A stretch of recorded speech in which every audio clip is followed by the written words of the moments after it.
Greetings, my fellow Americans. This is your president speaking, Samuel Ronan, and today is Domestic Affairs Tuesdays, and my God, if you're not laughing, you're screaming, right? Or crying, or just pulling out your hair, and quite frankly, I would like to keep what little I have left. So, it's been a week, and really, it's been 5 days, right? Because we always do our recaps on Thursdays, and, today is definitely not going to disappoint, folks.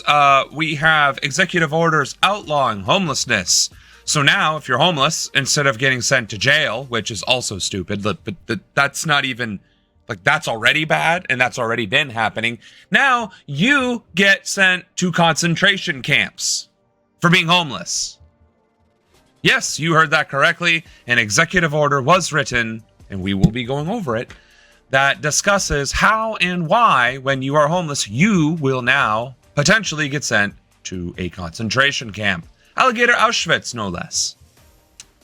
There are other things, of course, ICE being found to have engaged in child sex trafficking. Of course, there's also ongoing stories, which I'm not certain if we're covering today or not, but how child trafficking in general, from migrant families, children being taken and putting into CPS to be then put into the adoption and foster care systems.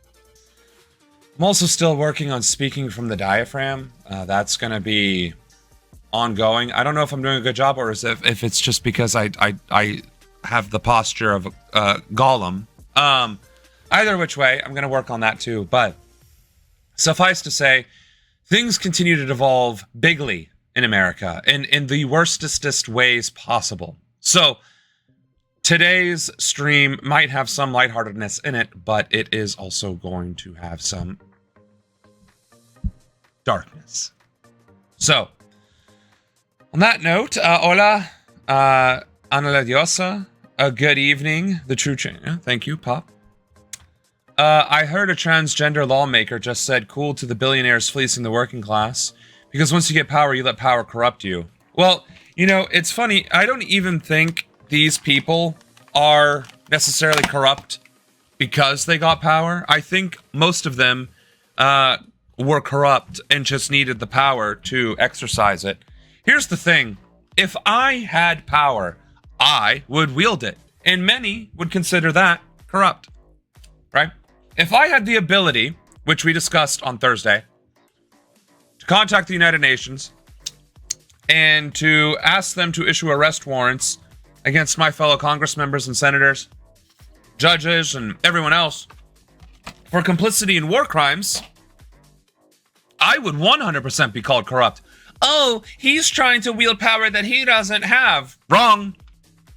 Wrong. It's actually internationally recognized authority that any government can arrest people guilty of war crimes and crimes against humanity. So, whether I get their warrants, whether I issue it myself as a congressperson, i.e. having the authority to do that, or if I have to make friends first in various justice departments across the country, either at the state level, what have you, either which way, it's 100% a possibility. But that would be seen as corrupt because it would be wielding power for myself, right? It wouldn't be obviously for myself. I mean, I would probably benefit in some small fashion, but I think people who are truly corrupt, like actually bad people, who use power to disenfranchise already disenfranchised demographics or make themselves wealthier, powerful, more influential, yes, obviously that is the true definition of corruption, right? So let's not, mince the words here. Me fighting for the right side of history versus them, literally aiding and abetting, completely different story, right? But that's the thing. That's how you get the power, by being corrupt. For the most part, in America, in order to run for office successfully, you have to run as a Republican or a Democrat. And because of gerrymandering, you only have the option of running as a Democrat or a Republican.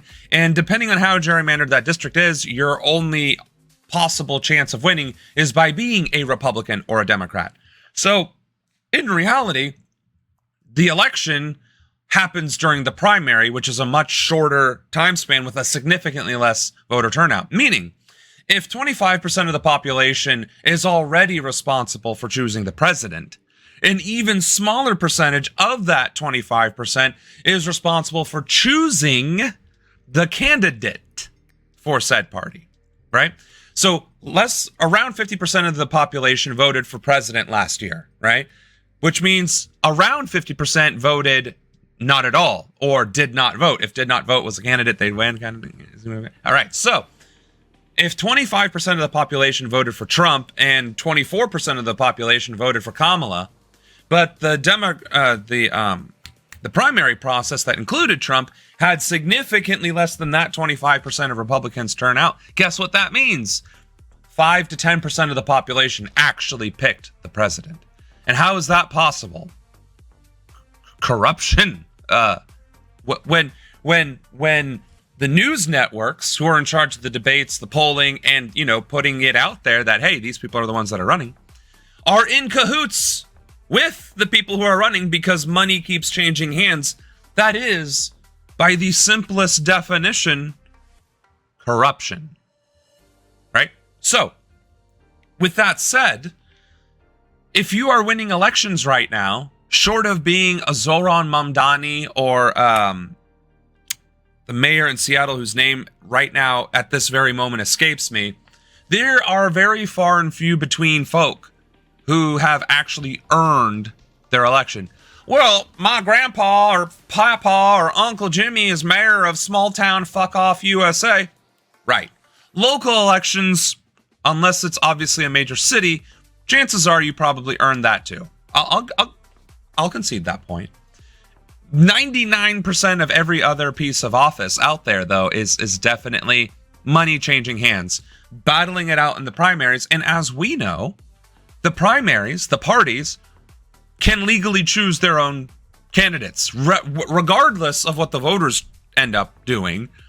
The parties have the legal right and justification upheld in a court of law to pick their own candidate, and it is not considered election interference, even though it dramatically impacts the election process, right? That is, in of itself, corruption. So, all of which is to say, I don't believe the Democrats would allow a transgender person to win an election if they weren't on Team Blue. And Team Blue is Team Billionaire and Team Fascism, with a sprinkling of the rainbow pride flag. A sprinkling of it.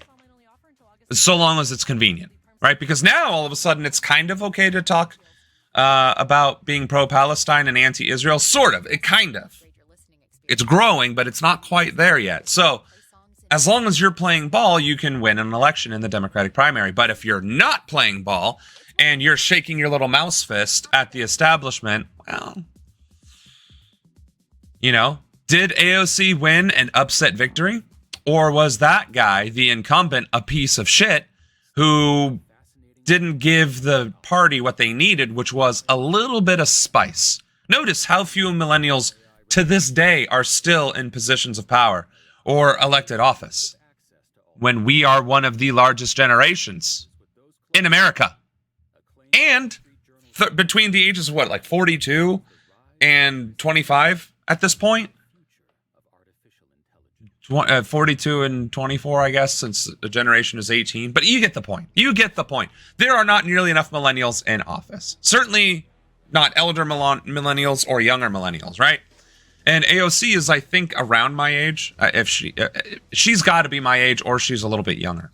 Regardless, there are extremely few millennials in positions of authority, because most of us are angry at the establishment and are not willing to play ball. So we have Gen X and boomers and older wielding power instead, and gatekeeping power straight up. So again, was AOC from the very beginning a plant?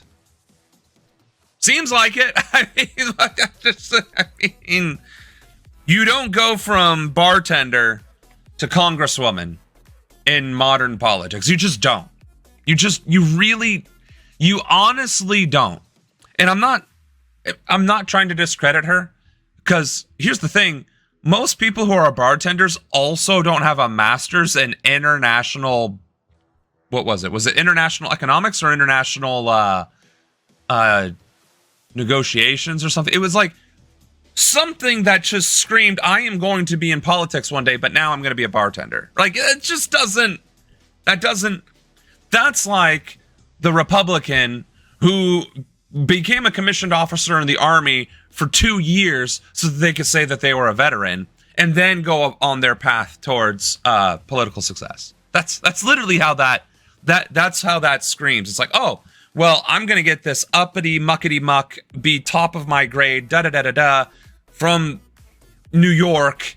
And then, oh, yes, to show that I'm one of the people, I'm going to be a bartender for a couple years, whatever have you, make a silly little dance video, and then Congresswoman.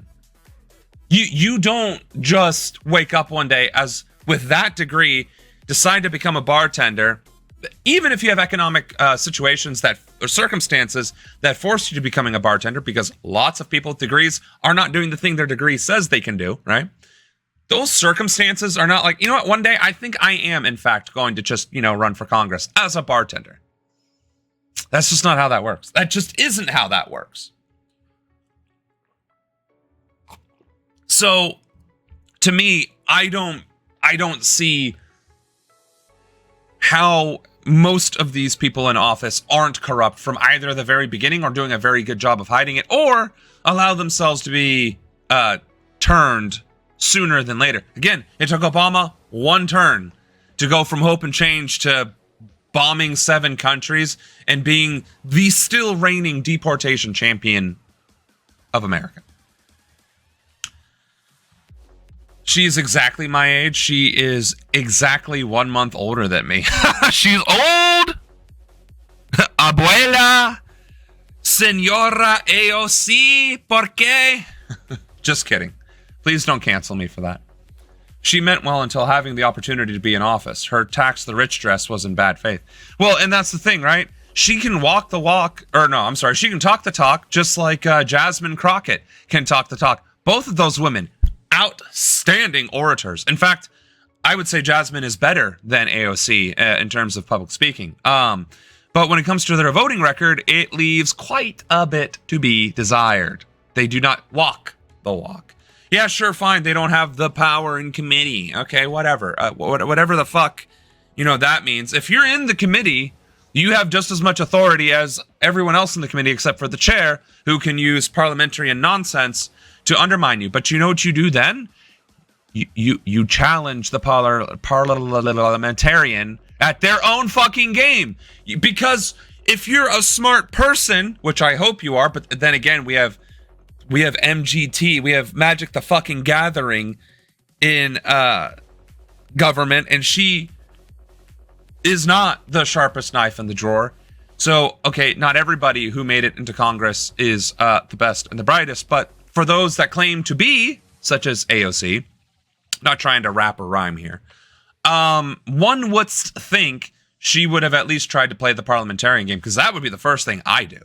I swear to uphold and protect and defend the Constitution of the United States of America. Thank you, Congressman. Awesome. All right, what committee can I join? You can join whichever one you want, as long as you have the time for it. Great, I'm going to join this one, and this one. Well, great, they're going to meet now. All right, sweet, let's go. Where's the parliamentarian that I can just soundboard some ideas off? Oh, well, each branch of the legislative, whatever, has their own... Great. I'd like to speak of that. Excellent. Here you go. We'll send them to your office. Your office is in the basement next to the boiler room because we fucking hate you. Fine. That's okay. It's a good thing I can wear a t-shirt and not just these nice little sweaters, right? So I get the parliamentarian, comes to my office right next to the boiler room. We chat. It's like, hey, they are going to fuck me. Every time I open my mouth, they're going to be like, well, ipso facto et holy according to Robert's rules and the Kennedy's Association, you can't do XYZ PDQ.3.1.5.alpha. But lucky for you, Mr. or Ms. or they-am parliamentarian, I am autistic, and I am nothing if not an asshole for rules. So teach me. Call me Anakin to your Obi-Wan. And then I would learn the tricks and then shove it down the throat of the chair. You want to know why I know I would do this? Is because I have gone through my entire life arguing with people thousands of grades above me and winning. So, no, I do not believe AOC is incapable of getting her amendments passed, her bills passed, or whatever else, right? Hence, the corruption being intrinsic to the position that which is held. If you want to change or make a difference in our government, corrupt as it may be, you can if you are aggressive enough, as we have fucking seen by this administration. Sure, there's that added je ne sais quoi, that little bit of espace de piste de resistance of collusion that, you know, everybody's in on it, right? But that notwithstanding, filibuster, petty, small, whatever, I would need a lot of water. I would have to start practicing doing these streams for longer than 3 hours, 3 days a week. I'd probably have to be doing this 7 days a week.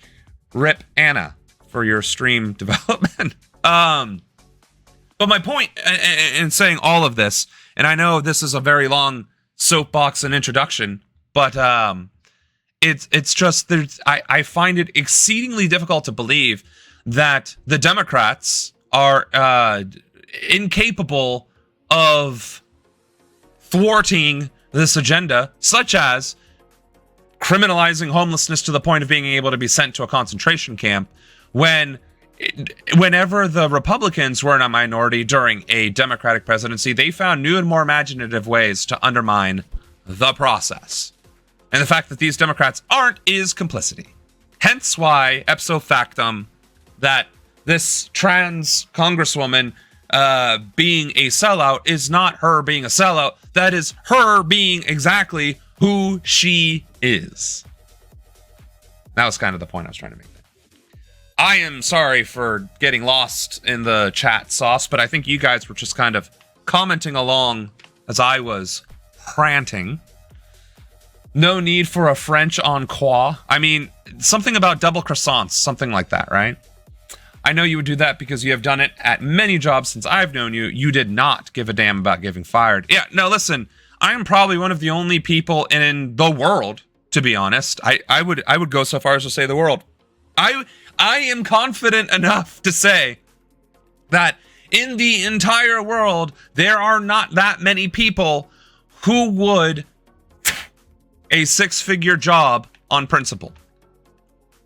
It's like all I had to do was not argue with my supervisor or manager, in some cases, that they were wrong and doing things the wrong way, and that I refused to comply with doing things the wrong way, because then my ass is liable. I could have just said, all right, whatever, it's just a job, and I like making as much money in 2 weeks as I normally make in a month with overtime, right? So I could have done all that. I didn't. I stood my ground, and I shoved it down their throat, and, well, now we're... Your boy be broke. Struggling. I mean, not struggling. Like I understand like real poverty. I am not that. Like I'm regular poor. I'm just like, if I have savings, but I don't have. I can just go to Disney World every single year savings, or Europe every year savings, right? Like I have. If I get fired, I will not immediately become homeless or have my house repossessed by the bank savings. Immediately. I mean, I got months.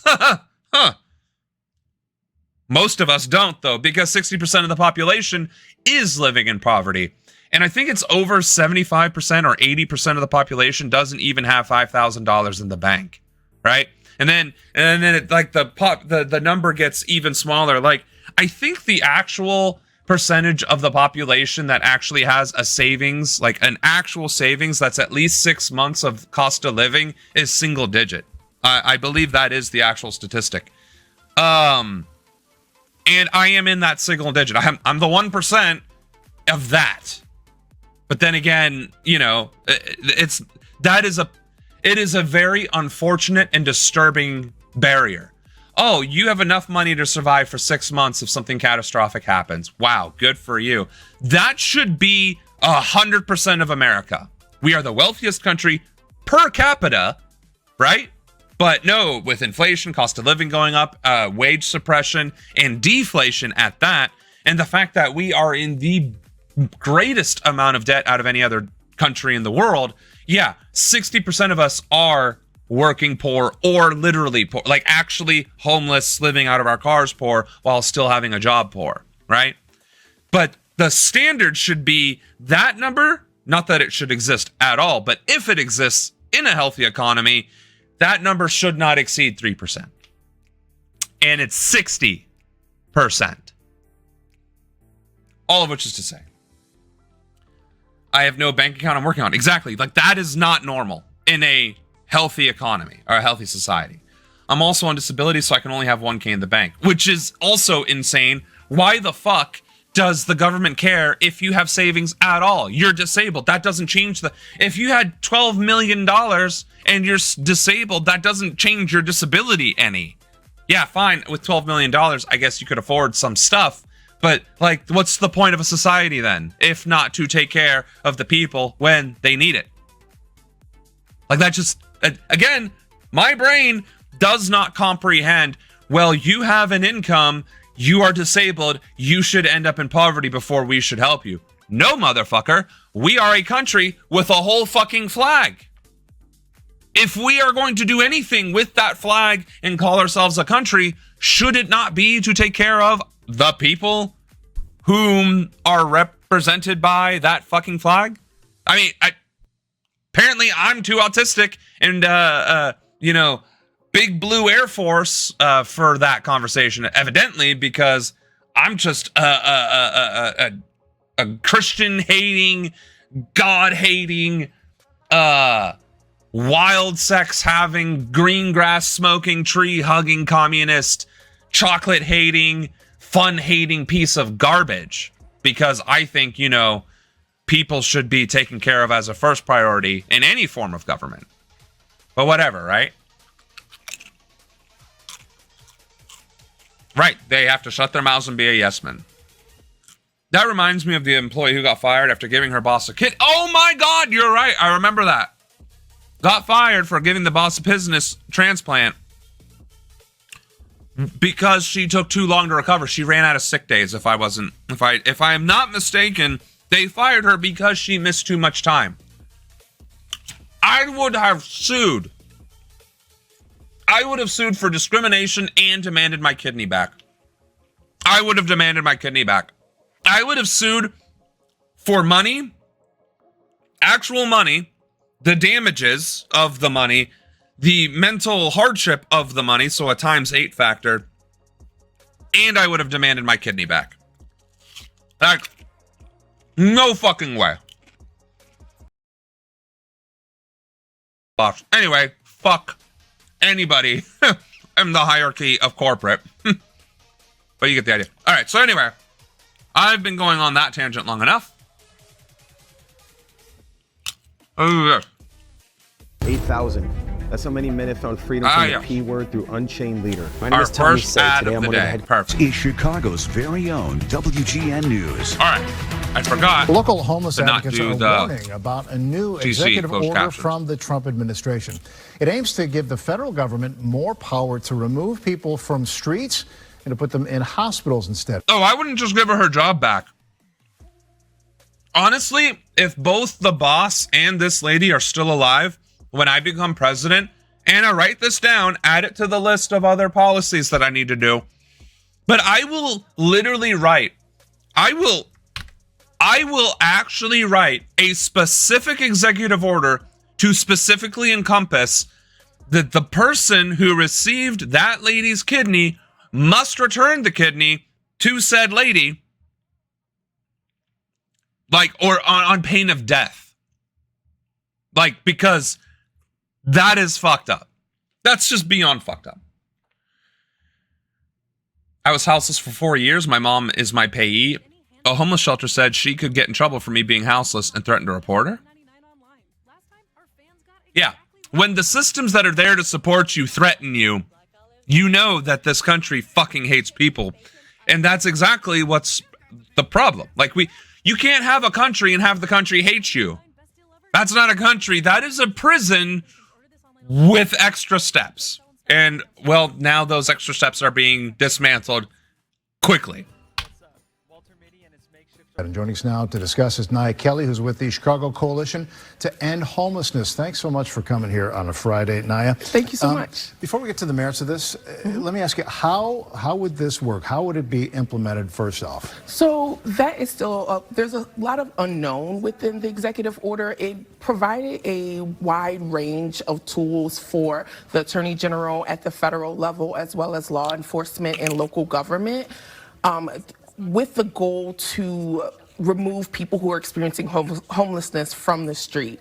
We're unsure of how it will play out, but mostly thinking about incarceration as well as putting folks in hospitals against their will. Committing them, essentially, yes, right? basically. Thank you so much. So what they're talking about is we used to have mental institutions in this country. We still do to a degree, but they're not like standalone mental institutions that operate like the way they used to, right? Like, there might be mental health clinics where, you know, people who need that long-term intensive in-person care, there is places like that for them, but they are usually associated with a hospital in some way.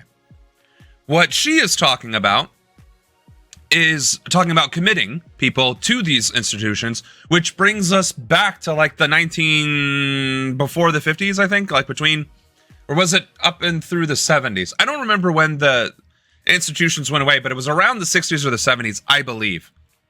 No, it was the 80s, because it was Reagan who shut them down. And a lot of those fuckers turned out to be Republicans and voted. That's what it was. It was straight up fucking Reagan. Thank you, Reagan. Anyway, she's talking about law enforcement can now force people to go back into hospitals, mental hospitals, or incarceration, which the incarceration is already happening, but now they have broader rules of powers to do so, which is, again, insane. That is insane to criminalize homelessness when 60% of people are living paycheck to paycheck in poverty. Like, the homelessness pandemic is a pandemic because corporations keep jacking up the prices. We are already in a housing bubble. We are at a housing bubble that exceeds that of 2008, and I just bought a house. Yay me.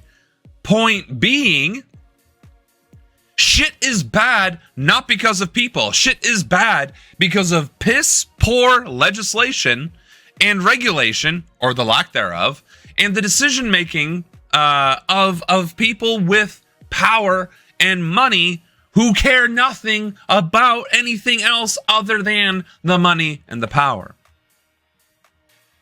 And again, I have to interrupt these videos more often or else we get copyright strikes. So critics warn that this could lead to people unjustly being locked up here and really does not address homelessness. We're probably talking about that at some point today. Position on this, and how are you responding? We believe that this is cruel. There's no other word for us to use in this moment. It is backwards in terms of if we are truly thinking that we want to end homelessness, there are multiple ways for us to do that. We know that. And by the way, I have comprehensive policy outlines and positions that highlight how we, my administration, can and would end homelessness in America. And that's not even including tax reform or wage reform, like just simply outlawing corporate-owned residential property. Outlawing corporate, like just literally making it illegal for anyone to own more than one residential property. And then to turn over all apartments to the city or the county or the state or the federal government. Public housing should be public housing, and residential property should be for fucking residents, not investments. So even without addressing any other issue in America, just taking that issue in a vacuum by it fucking self, you can solve the housing crisis in a day. Folks who are experiencing homelessness, it's not a one-size-fit-all situation. Or choice? Yeah, or choice. We know that Rents have gone up. We are intending wages to run have for stayed Congress. Stagnant, unemployment is up, and we're in a situation where a lot of people are 1 to 2 paychecks away from experiencing homelessness, as well as when you think about our safety nets around Medicaid, around SNAP, around which Head are getting Start, gutted by the around big Section bill. 8 and other housing programs. We have seen a stagnation in those programs, as well as a cutback from what we saw in the big, beautiful bill from a couple of weeks ago that was signed into law. We've seen an awful lot of executive orders Yes. from this administration here. Can the federal government do this? What do you anticipate happening in terms of legal challenges? Yeah, we have seen the Attorney General in our state step in often when these executive orders are being signed to attempt to stop them. So here's the problem, right, with interrupting these videos. They usually take a very long time to get to the next point, and I don't know how often I'm supposed to be interrupting these people. So, in either case, I think what we're covering here, what is being said, I think is pretty much all that needs to be said, which is, it is cruel, it is punitive, and all of the existing programs throughout the country at the local, state, and federal levels are being gutted, and those monies transferred into police, which is not the solution to this particular problem. The problem is housing is unaffordable and inaccessible because corporations are hoarding and buying up residential property and apartment complexes to jack up their prices and artificially inflate real estate property values and landlords, which then egregiously prices homes and apartments out of the hands of people who would, live in them. And then you have the interest rates on top of that. So no, this is the problem. It's not a criminal act. It is economic terrorism. It is economic terrorism, plain and simple. Dude was looking for one CEO, took a wrong turn and killed a real estate CEO. I think that's beautiful poetic justice. I mean, here's the thing. I personally cannot advocate for violence on my stream, and I have to shimph you for bringing it up in chat. Don't do that, chat. That's wrong. But here's the thing. The reality is, if the corruption doesn't abate, and if the quality of life of Americans continues to devolve to a state of disaster and struggle as it already is, and continues to, that's going to become normal. Because again, people overthrow corrupt institutions that fail them. Because what does an institution supposed to do? A government, it's supposed to do. It is supposed to serve the needs of the many, not the few. Well, guess what? Needs of the many are not being met. So the needs of the many will continue to escalate and become a problem. And people are not going to just roll over and die. They didn't 40,000 years ago. They aren't going to start now. And when people are pushed into desperation, they become violent and aggressive. Just saying. We literally have a stop hitting yourself epidemic. The one in control is hitting them and then saying it's their fault while manipulating their arms and hands to hit them. True. It's also giving Trump an excuse to institutionalize those who he deems undesirables. Exactly, which is again Hitler-esque. Instead of defunding the police, they are doing the opposite. Exactly. He's going to really hate it when someone uses this to send him away. Yep. I try to help my local unhoused folks because I've been there. Get that. I try to, I wish I had more resources to offer people. Like, for instance, if you're homeless and you're homeless with your little sign in like a shopping plaza, well, you still can't get a job because you don't have reliable transportation, right? What I would like to do is be able to set these people up with a hotel room for 30 days and a guaranteed Uber for 30 days so that they can get a job in their first few paychecks and then start accessing either mass transit, if possible. In bigger cities, it's possible. In smaller cities, it just isn't. Or a cheap enough vehicle that could still get them from point A to point B, but it's not going to be pretty.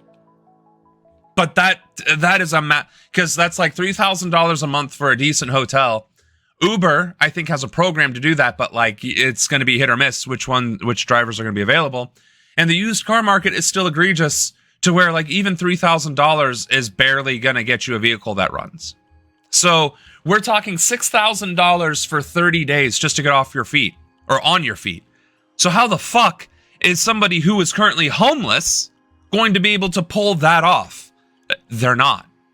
And these employers are not going to give them work because of the inconsistency. Like, that's the fucking problem. It only spirals from there. More people who struggle to find work, the greater the unemployment crisis becomes, the greater the homelessness crisis becomes, the greater the crises all multiply on top of each other. And if the only solution this government is coming up with is throw them into Auschwitz to put them into the labor camps, well then you need to understand that the solution to all of these problems is to turn a free, relatively free, country into a prison colony. And that's where we're heading. So,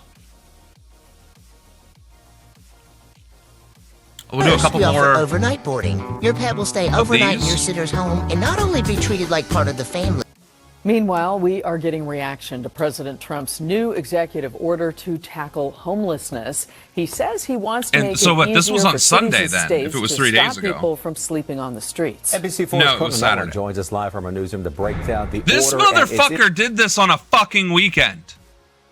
Just to hit it home. Packed right here in Southern California. Conan. That's right. We're still trying to assess the impact. It's an executive order. It is not a law. And it appears that the federal government and the White House is trying to use the power of the purse and purse strings to get the city of Los Angeles and the state of California to fall in line. The executive order from President Donald Trump was signed without fanfare or in front of cameras. Of course and was not. left to U.S. It's one of the Attorney most Bill vile Saley things to ever. explain. It's going to remove any legal impediments to allow cities to enforce anti-camping laws, open drug use laws. The executive order calls for a tougher response to the chronically homeless than what has been offered in cities such as L.A., San Diego, and San Francisco, where some leaders argue that seeking help can no longer be voluntary. We've got to get people into treatment. We got to get people into the help they need. The administration is also targeting the... So, fine, we need to get people into treatment and the help they need. So how is the solution? How is the help and the treatment found in a concentration camp? That's what I want to know. How is arresting them? How is terrorizing them? How is stealing all of their worldly possessions, to include their legal documentation and personal identification, the solution to this?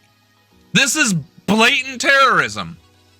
Housing first policy, which many California cities have adopted. You cannot camp on a public sidewalk. You do not get to use drugs in open where kids are walking around and people are trying to take a walk in their neighborhood. Mandating treatment into facilities that don't exist in Los Angeles County is not possible. John Masseri is the executive director of People Concern, a nonprofit that provides services to the homeless. He says the bed space and facilities to treat the mentally ill and addicted do not exist at the scale the executive order requires. And the only alternative is that you're going to have to use the power of law enforcement or detention centers to basically sweep people, off the streets. And I think that all right, let's let him finish. For some people that may be okay, but from, our perspective. Are you fucking serious? Chat. Power of law enforcement or detention centers to basically sweep people, off the streets. And I think for some people that may be okay, but from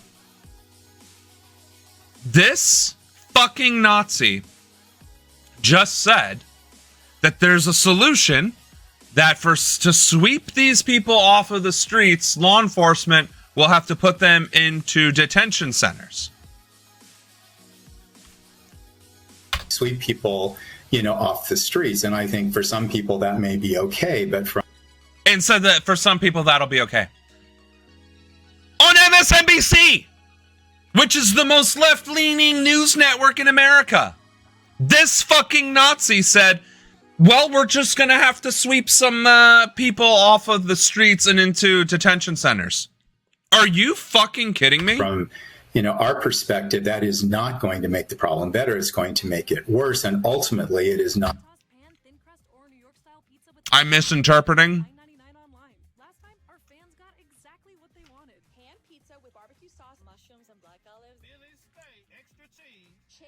Let's just hope then. Let's hope. Okay. Off the streets. And I think for some people that may be okay, but from, our perspective, that is not going to make the problem better. It's going to make it worse. And ultimately, it is not going to solve the problem. Okay. All right. All right. All right. Mea culpa. That sounded entirely too Nazi-esque to be given another 5 seconds of listen to. My bad. My bad. But he is right in that sense. In that context, he is correct. That there are plenty of people in America and globally who would think that that's okay. Yeah, sweep them into concentration camps. Put them into the workers' camps. Like, duh. What kills me, though, is that exact act. The very act of taking citizens from anywhere, throwing them into prison, and forcing them into labor camps is exactly what all of these fucking clowns say will happen under a socialist or communist state. And it is literally, explicitly what has been written in this executive order in America, in the land of the capitalists. So, no. In socialism and communism, there are no labor camps. It's who owns the means of production. In communism, that's the state. In socialism, that's the people. I lean towards socialism. Socialism, means of production, is owned by the people, but managed by the state. But we've already agreed that socialism and communism are scary words. So under Ronanism, that's what it'll be. People own the means of production, the state manages it, right? Like the state has the apparatus and the infrastructure to be like, hey, people, just so you're aware, this is the statistics, make your decisions accordingly, right? We suggest, as the state, suggest with your consent that perhaps you, but we as a country, according to these numbers and this beautiful spreadsheet, thank you, Mr. President. You're welcome. We should focus our manufacturing in these areas and making these specific things in these specific areas. What say you? Great. Awesome. There you go. This is how it's done. A little bit of triplicate paperwork because it's the government. And I'm a little on the... So, there we go. Paper trail. Beautiful spreadsheet. Things are happening. Ronanism. In capitalist hellscape America, it's like, oh, corporations get to control everything, and if you don't choke on the boot that is marching down your streets, you're off to the death labor camps, where you will work until you die. That's not how that works. Trump proposed this on his website when he was running. It's just no one listened but a select few. See, I must have missed that because I did go on his website. We discussed Project 2025.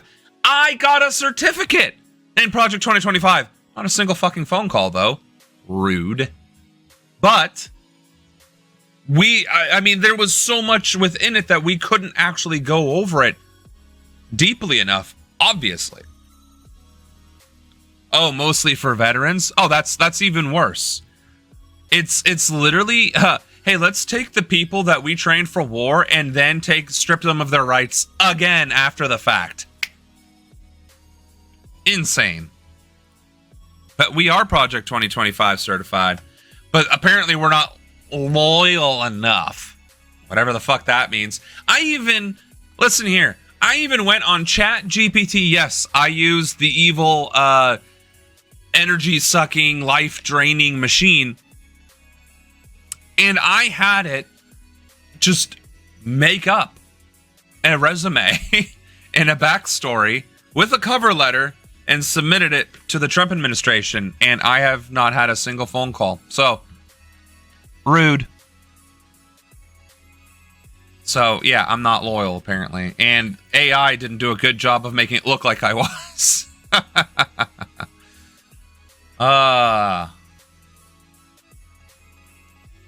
Guys, if you so suffer from neuropathy, this video stop drinking cold water now. Is I know about it sounds like an exaggeration. I was so going to argue that, or is this not that video? Yes, it is that video where he's going to tell the European countries to raise their drug prices, which will somehow magically lower ours. Now, is this him talking the whole time? No, then we're not watching this. Oh, that's the only thing about that on here. All right. TLDR, because we're not listening to this shit. TLDR, he said that the European Union is going to raise their drug prices like 15 to 20%, which is somehow going to translate into our drug prices going down when there is no correlation or causation between the two. He also said he's going to reduce drug prices by 1,000%. Now, we all know I'm on the spectrum. Choo-choo, motherfucker. And I also fixed the redeemables, so it's not going to be a weird overlay thing. It's going to be actually a nice overlay. Anyway, I like math. I like numbers. I'm that type of autistic. And when you reduce something by 1,000%, you reduce it by 100%, and then another factor of 9 below, meaning negative, right? Which would, in theory, be a reimbursement of 9 times the value of the drug. So if you paid $50, it would get reduced by $500, which means your money would get returned, right? And then you would be handed $450 for using the drug. Now, a few people commented like, well, so what? The government is just going to hand you money for using drugs? Like, how's that going to work? It's like, well, obviously that's not how that's going to work, because that's clearly not the intent of the bill. However, I did mention that is exactly what was in my plan for economic reform, which is the federalization of all industry. All industry. Every piece of business in America, banks, manufacturing, agriculture, real estate even, right? Like commercial real estate. All of that will be federalized and turned over to ownership to the American people. All of it, right? And from that, the seizure of assets of those that already exist. What? Why did that end up right there? Anyway, that's weird. Hopefully that's fixed now. Let me test that real quick. Holy shit. Yeah, does not approve. Thank you. All right, so it's fixed. Anyway, with all of that income, right? Because the billionaires and their offshore bank accounts and the C-suite, whatever, and all of the stocks and this, that, and the other, right? That's trillions of dollars is going to be recaptured, right? And federalized, meaning we own it now, the people, right? And the federal government manages it. So half is going to get redistributed to the American population as a single check, right? Damn, Blake, you going crazy there with the redemptions. Little games to play? What little games are there to play? I'm barely a streamer, okay? Are you talking about like the little dragon thing? No cooldown. Yeah, well, prior to you, people weren't spamming these, so if I have to add a cooldown, I guess I will. Anyway, that, like, it's actually part of my economic policy to reimburse the American people of the wealth that was stolen from them. So it is possible, but that's not what this executive order is covering. Just wanted to kind of go over this here. All right. If that wasn't enough, oh my God. A senior administration official has confirmed to NBC News that the Department of Justice gave Ghislaine Maxwell limited immunity during their talks with her. Immunity agreements like this one are often called Queen for a Day. That's how they're referred to. Queen for a Day deals, in which the information provided cannot be used against the defendant as long as it's truthful. It's the kind of agreement prosecutors typically use when when seeking to make someone a cooperator. Now, you may be wondering what Trump's former defense attorney wants Ghislaine Maxwell's cooperation with. Or you may not be wondering, because I think we all have a sense there. Does your garage floor bother you? Yeah, so that's fucked up. That's not great news. Ghislaine Maxwell, Epstein's right-hand woman, was given limited immunity to talk about Epstein and more than likely how that relates to Trump. If ever there was ever a doubt or question that Trump was on that list, I don't even. And I mean, we did cover some of this last week, did we not?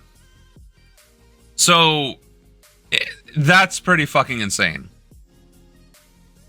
Ghislaine Maxwell, the convicted accomplice of deceased sex offender Jeffrey Epstein, is signaling a willingness to testify before Congress about her role in Epstein's network, but not before House Republicans meet a list of extraordinary conditions first. In a letter obtained by the Washington Examiner, Maxwell's legal team requested advance access to congressional questions, relocation of the interview outside of her prison, and immunity from further prosecution. She also requested that any testimony be delayed until after her ongoing legal appeals are resolved. Maxwell's offer comes days after committee chairman James Comer issued a subpoena compelling her to appear for a deposition on August 11th. In the letter, Maxwell's lawyer David Oscar Marcus warned that without such protections, she would invoke her Fifth Amendment rights. So, this woman already created and helped establish a child sex ring for blackmail purposes and continues to blackmail Congress. This woman is one of the most dangerous people on the planet. And she knows it. Congress knows it. And they're like, hey, this is just a dog and pony show, Ghislaine. Like, we're not trying to fucking actually do this thing. But here's the difference. If for whatever reason Trump is not impeached and removed from office and dragged through the streets, drawn and quartered by the time I become president, when I become president, if she's still alive and if all those other things haven't quite yet transpired, I'm not giving her the choice. Like, here's the thing. The Defense Department, the FBI, and the DOJ has all of this information. Already has it. They already have it. It was on Pam Bondi's desk. It is still on her desk. Maybe getting slowly put into a furnace, but regardless, this data exists. It exists in some form or fashion, and we, the government, the federal government of the United States of America, is in possession of it. Now, I get that we have a criminal justice system and you can't compel an attorney to break attorney-client privilege, and then there's the fifth, right? Like, I am well aware of all that, but we have the information. We don't need her fucking permission to release that information. And again, it is on my website. Released. Is it day one? If not, I will literally update that language. Well, maybe not right now, because Wix is really shitty about that. And again, Wix is garbage, but I paid for 3 fucking years of it before I found out it was Israeli. I didn't realize I'd have to do that research. Epstein flight logs. Well, I guess I wrote it specifically flight logs, but I can update that. So, oh no, because okay, so here it is. I'm going to go ahead and put it in chat so you can read along with me. Investigation and release of names, political, industrial, and international fallout, domestic considerations, and international considerations. Given the nature of this investigation and the clientele involved, it is extremely likely that business conducted at the national, international, state, county, and local levels may be affected, whereupon such instances occur, immediate special election shall take place. The persons charged shall be summarily removed from their positions and shall have all access, data, communications, and other information confiscated and added to the public record. Of all access to their industry, forfeit all holdings, have their assets, domiciles, and other materials seized, their passports revoked, and their industry federalized to ensure the integrity of communications, financial, and security data, assuming I haven't federalized everything already. In the interim, during the federalization of the given industry, the Department of the Interior shall appoint a responsible party to oversee the activities of the industry, or may offer the industry the chance to elect their own representation amongst current employees to work with all affected government agencies for the duration of these proceedings in accordance. So, I am not fucking around. If your name is on the list, you are removed from society. You will be investigated, you will be prosecuted, charged, obviously, and then when you are found guilty of the wrongdoing, I didn't write it in here, or did I? No. All names that are released in relation to these provisions shall be summarily charged with human trafficking, trafficking of a minor, slavery of a minor, rape of a minor, soliciting a minor, conspiracy, bribery, general crimes against humanity, and any specific charges that would apply, with mandatory life sentencing for all parties, with a preference for the death penalty. So, again, from beginning to that is my policy with the Epstein list. To be clear, that is live on the internet right now on my official website. Who the hell phrases it that you didn't have the privilege to go to an island? Right. And how does he know pedo monster Clinton was only there 28 times? No, I'm just saying, like, this is insane. This is all insane, and it's that simple to resolve.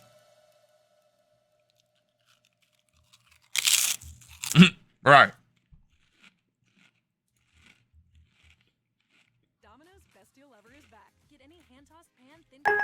At Advent, we help sleep apnea sufferers avoid. All right. What's this about?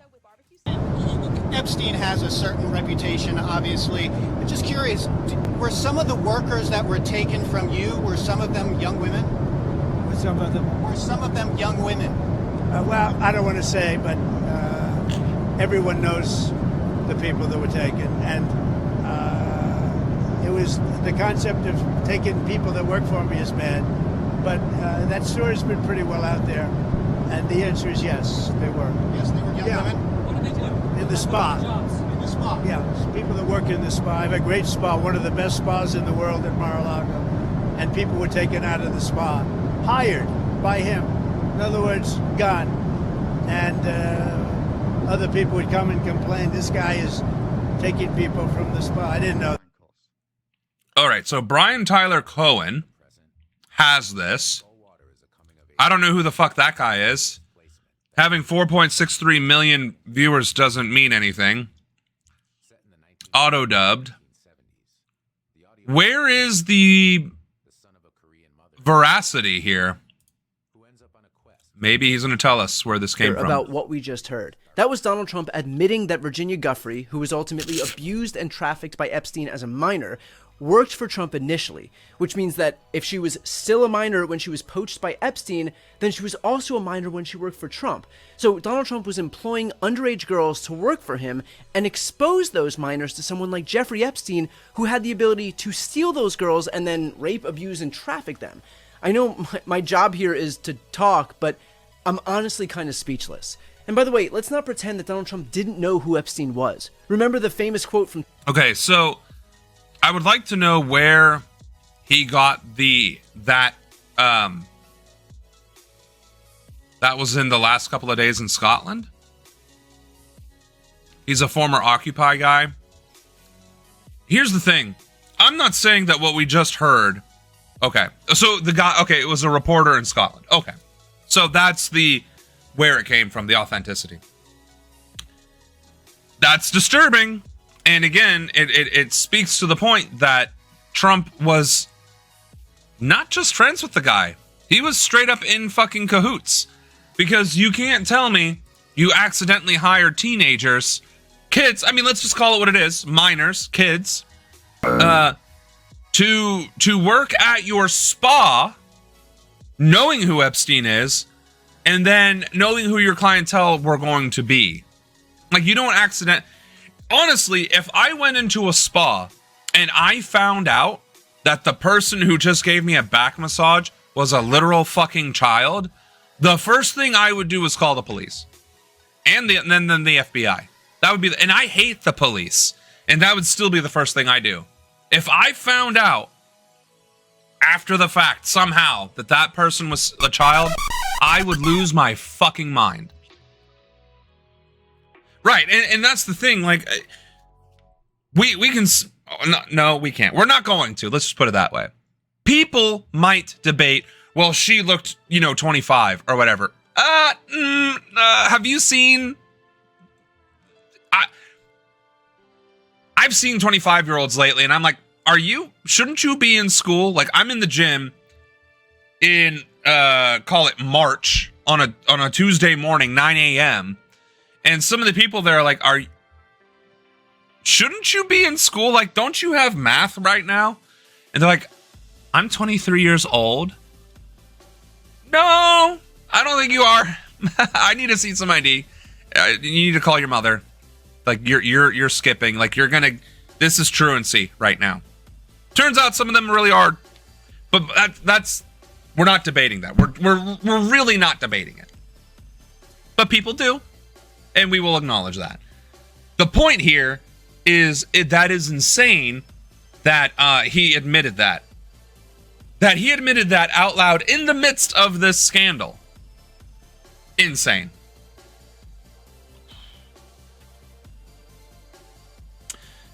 Awesome, True Steel. I'm glad you got your PC back. Happy to hear it. Hey, you can still keep us playing in the background, Blake. You don't have to just log off. You can just Alt-Tab. All right? Alt-Tab, damn it! We need the viewers!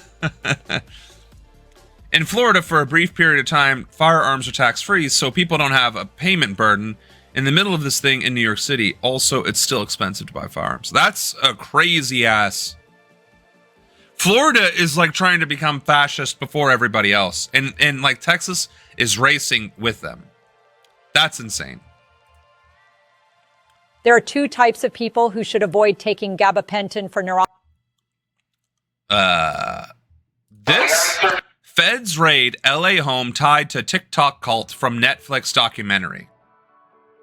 Now, normally we talk specifically about politics, but this is just a wild fucking headline.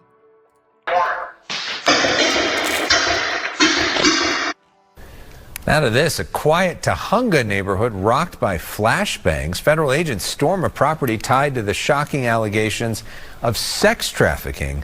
That dramatic raid today tied to an alleged TikTok cult. Fox 11's Gina Silva. She joins us now live in Tahunga with more there. Gina? Well, it may have started as a Netflix documentary, but now it is a full-blown federal investigation. Now, right behind me. So wait a second. A Netflix documentary was talking about a TikTok cult, and then the documentary was describing the sex trafficking that this cult was engaging in.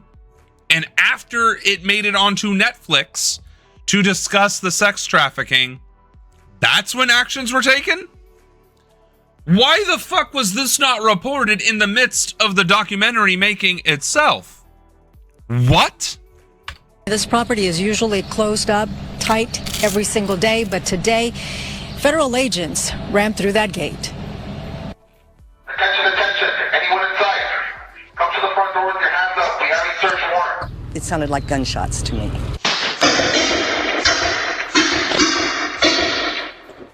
In the early morning hours, local and federal law enforcement arrived in this quiet Tahunga neighborhood to serve a search warrant, alleging sex trafficking, money laundering, tax evasion, mail fraud, and COVID-19 pandemic-related fraud. It's really also worth noting, federal agents and local law enforcement collaborated and had a fucking warrant. So tell me why ICE agents can't have a warrant or procure one. Considering they had the warrant for this, they should have fucking warrants for terrorizing brown people. Really, really creepy, and this is a really great, quiet little community, and a lot of families. They must have rammed the gate to get in there. Look at that. The front gate of the property lies mangled and twisted. Clear evidence of a forced entry. Sky Fox captured video of 5 people in handcuffs. This is the same location tied to Shekinah Church and 7M Films. Notice how none of them are brown, and it's tied to a fucking church. Both at the center of serious allegations in a Netflix documentary released in May 2024. 7M, an entertainment company founded.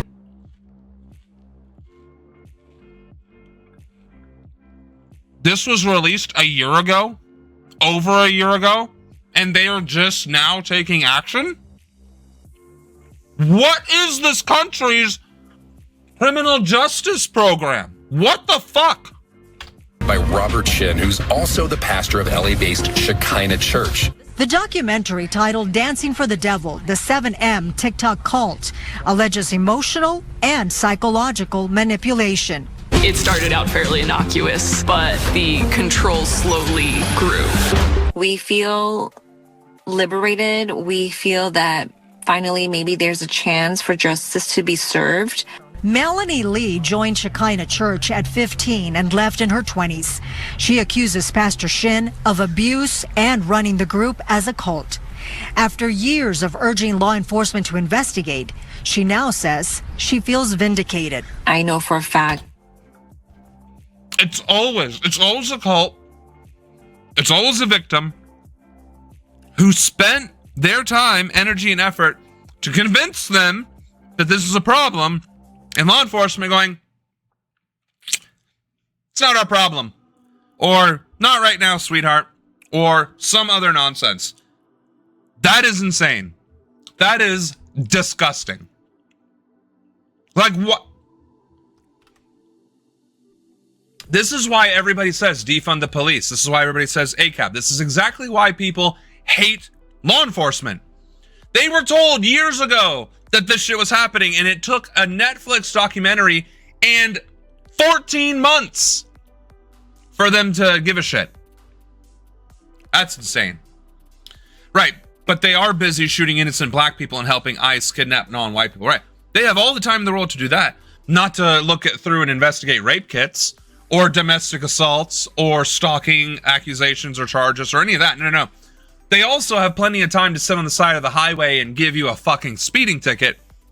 But saving people that are in a cult and doing their jobs to protect and serve and all this stuff, nah.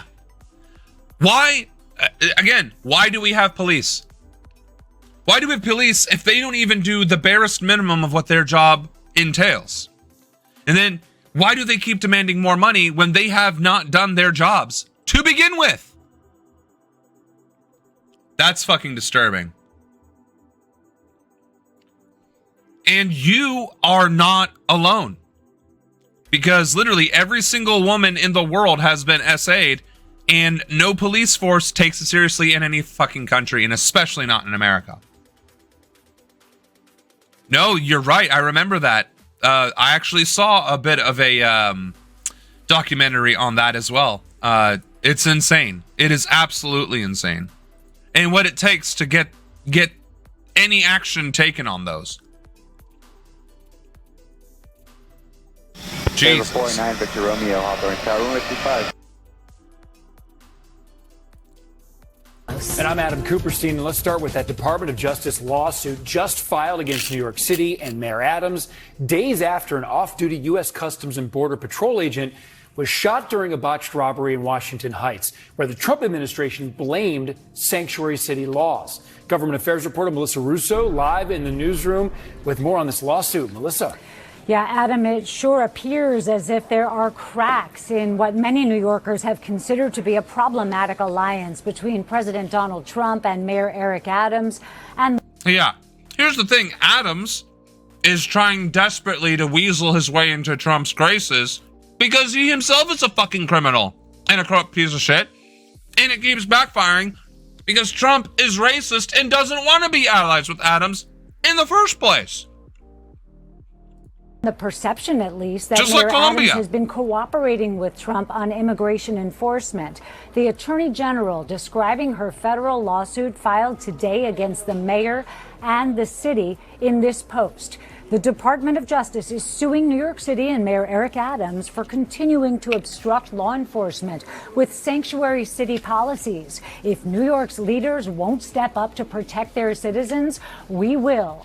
The lawsuit filed in the Eastern District today cites the shooting of an off-duty customs officer in Fort Washington Park earlier this week, as you laugh reacts only.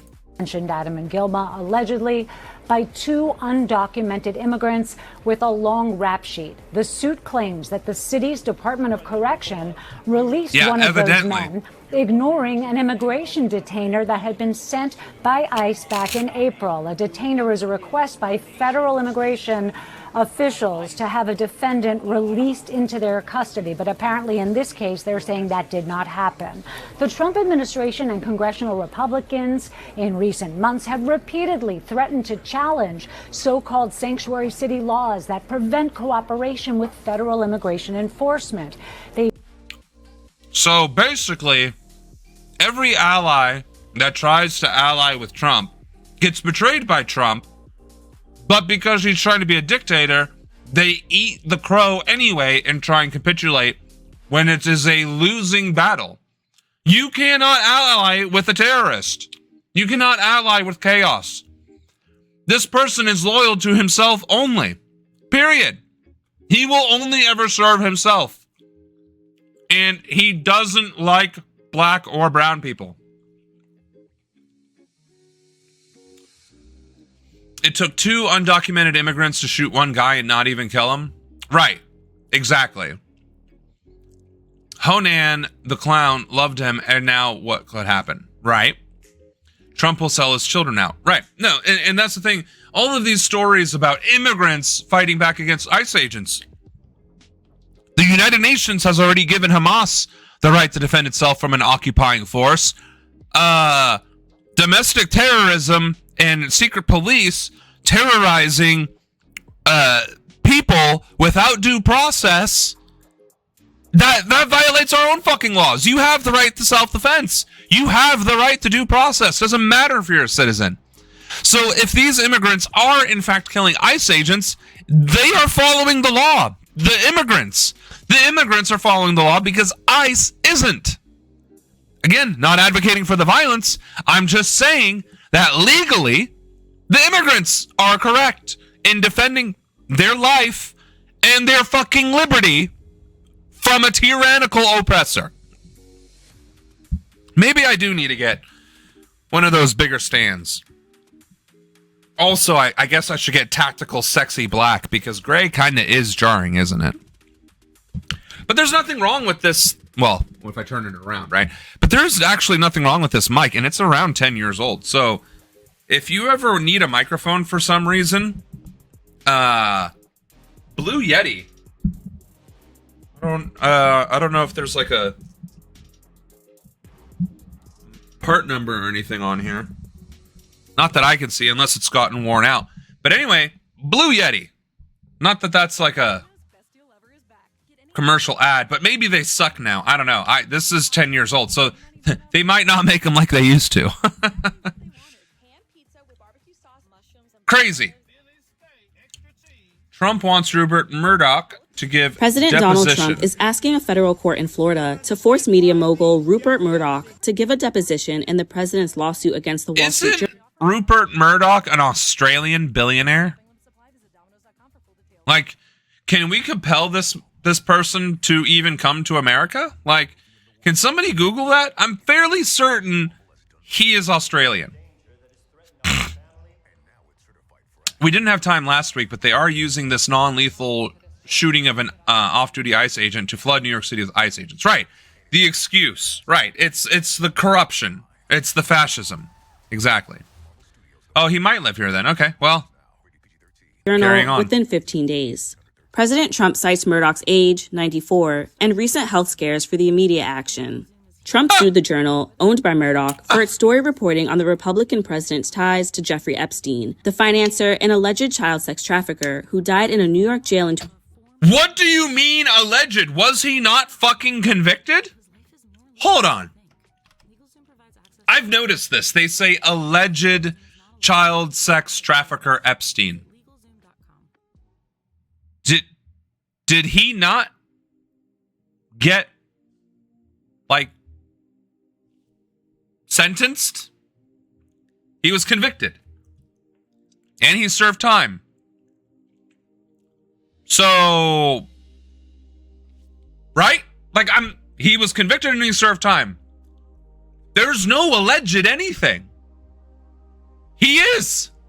He was convicted by a jury of his peers from the evidence brought against him. It is unequivocally, beyond a shadow of a doubt, proven in a court of law. Despite the corruption, despite the fact that rich people have every tool at their disposal to succeed. Despite all of that, he was convicted and was serving time for the conviction of child sex trafficking. So how the fuck is it alleged? Right, and so was his accomplice. So, like, where is this word alleged coming from? That's what I would like to know. Because there's nothing alleged about it. 2019 before trial. The Journal reported on Trump's relationship with Epstein and described a sexually suggestive letter. It says bore Trump's name, and it included a 2003 album compiled for Epstein's 50th birthday. Trump denied writing the letter, calling the story false, malicious, and defamatory. A spokesman for Murdoch's company did not immediately return a request for comment, but Trump notes in his motion that Murdoch's lawyer disagreed with the president's request. That's fucking wild. So, words do matter, right? Words 100% matter. And the fact that these content creators are using alleged on a convicted and sentenced criminal for the actual crimes that they did is insane. Absolutely insane.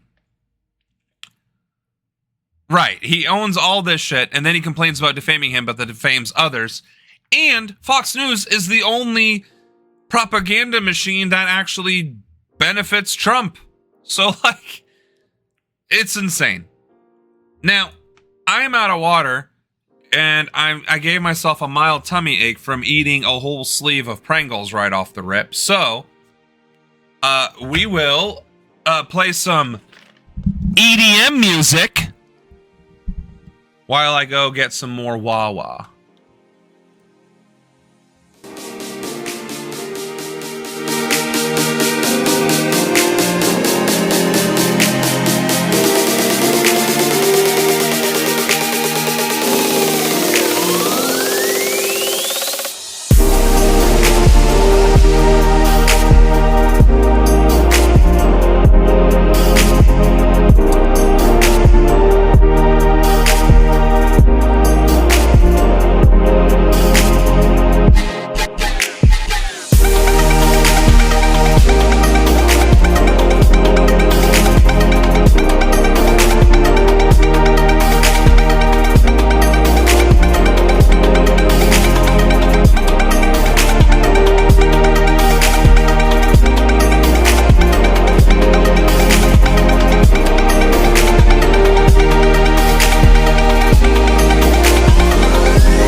vibing, as I do.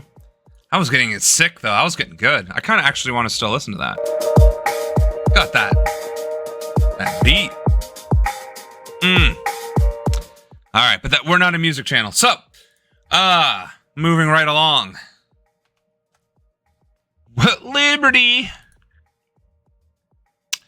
Canadian man denied entry to U.S. days before wedding. So,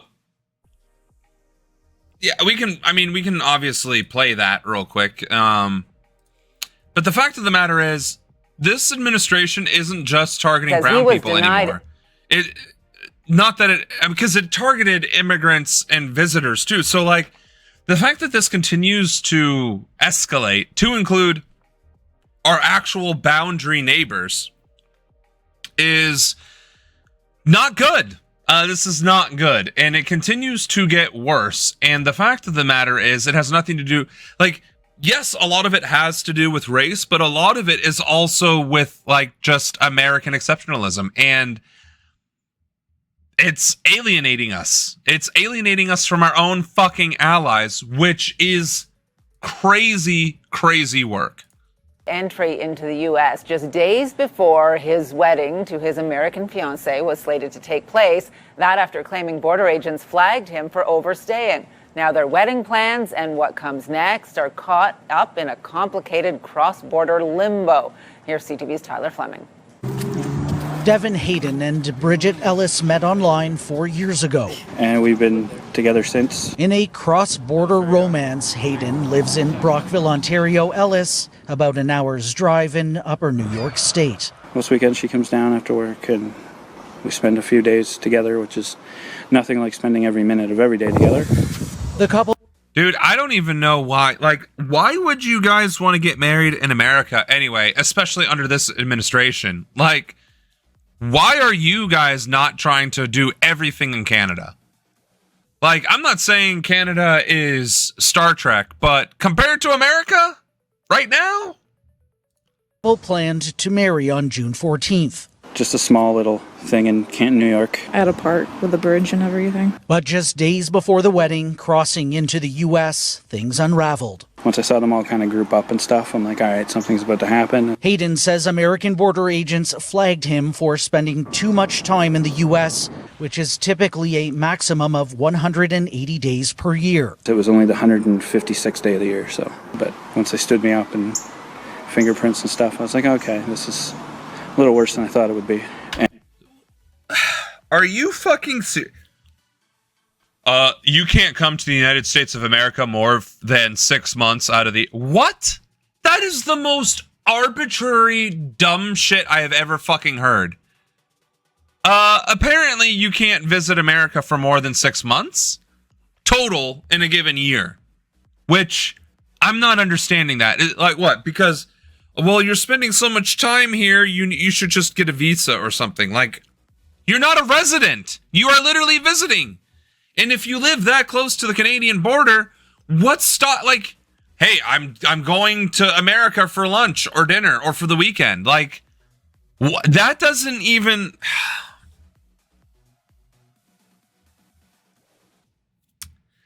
That really doesn't make any sense. It really doesn't. Sorry, my eyes are burning right now.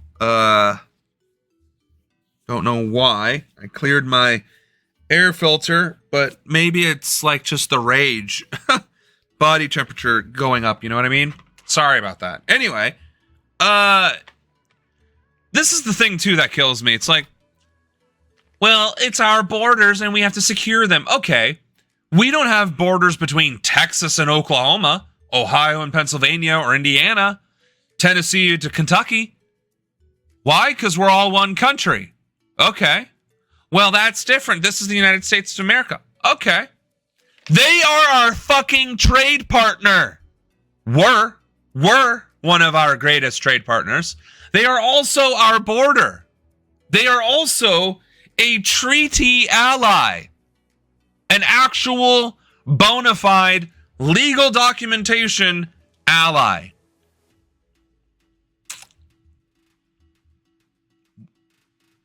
Why do we have access between there at all? considering the agreements used to be a driver's license. Whomst the fuck cares? Like, honestly, and I might lose like a significant portion of support by saying like fuck borders, like what difference does it fucking make? But it doesn't. Fundamentally, it doesn't unless we are at war or they are our adversary. At that point, yeah, close up the fucking borders. But that's not the case. Nor has it ever been the case. And I mean, we have been at war with Mexico before, Mexico. But beyond that, like that's in the past. Not quite ancient past, but definitely in the past. Well over a century. So like, oh, but the cartels, they keep coming over. Okay.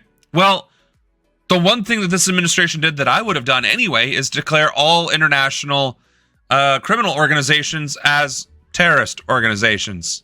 Because fundamentally, they engage in terror as well as human rights violations and war crimes, right? Because murdering civilians, terrorizing populations, da-da-da-da-da, right? Anyway, you could make it a military problem. If you're a cartel and you try and come over here one way or the other, you gonna die by a bunch of bored, angry Marines or soldiers or Coast Guard. No due process, just death. Because you terrorist. Terrorists no have right. Right go bye-bye. So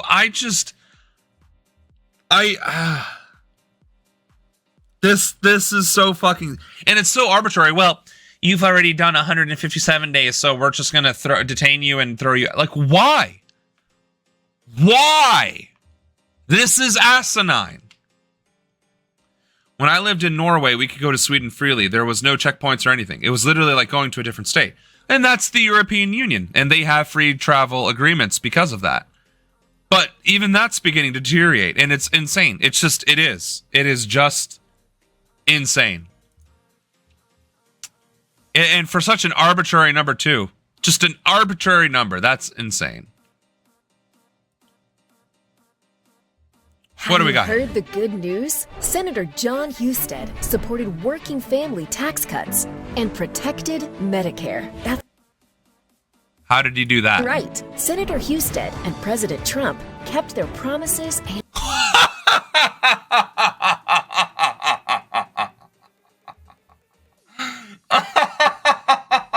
oh my God. Can we play, like, can we go skip through this ad? Can we go back to, like, tax on can I want to play part of it tips, back again. No tax on Wow. These ads are doing some seriously heavy propaganda work. Absolutely insane. Like, we know what's in the bill. The bill gutted Medicaid, and they just said it protected Medicaid. They blatantly fucking lied. Immigration officials detained Imam Ayman Solomon earlier this month. His chaplain colleagues at Cincinnati Children's Hospital were among his most passionate supporters. I regret that the hospital fired me. I regret their silence on the matter. But I don't regret that, I mean, I'm a chaplain, right? That God has called me. He's talked to WCPO multiple times, including 10 days ago, one day after speaking with her friend Solomon. At the time, she didn't comment. Cincinnati, Ohio, fired after supporting detained former coworker. Like, honestly, I'm about to go to work. I'm about to go on what's my company? My campaign website t-shirt thing. I think campaign merch is Bonfire. I'm about to go on bonfire.com, design I support detained immigrants shirt, and wear it to work. And then when they fire me, I will sue them into oblivion for discrimination, for violating my First Amendment, whatever. I don't give a shit what tiny infinitesimal speck I have to pluck. That is, how can you get fired for that? First of all, you're a chaplain. You could simply say, my God compels me to show support for my former coworker. That is religious discrimination. Right there. So, okay, that's what I'll do. As a God-fearing Catholic, I support all detainees. And I want them to try and fire me for that. And add Free Palestine. Right, like, no, all of it. All of it. And then a giant QR code to my website. And they're like, well, because you were being political at work. No. I'll just leave it as a God-fearing Catholic, Free Palestine and free the detainees. And I swear to you, if I get fired for any reason, after wearing that shirt to work, religious discrimination. And I will take them for every ounce of dollar I can get out of them. We might be able to fund the revolution, folks. That is insane. Way to go, Ohio. Way to represent. Way to represent.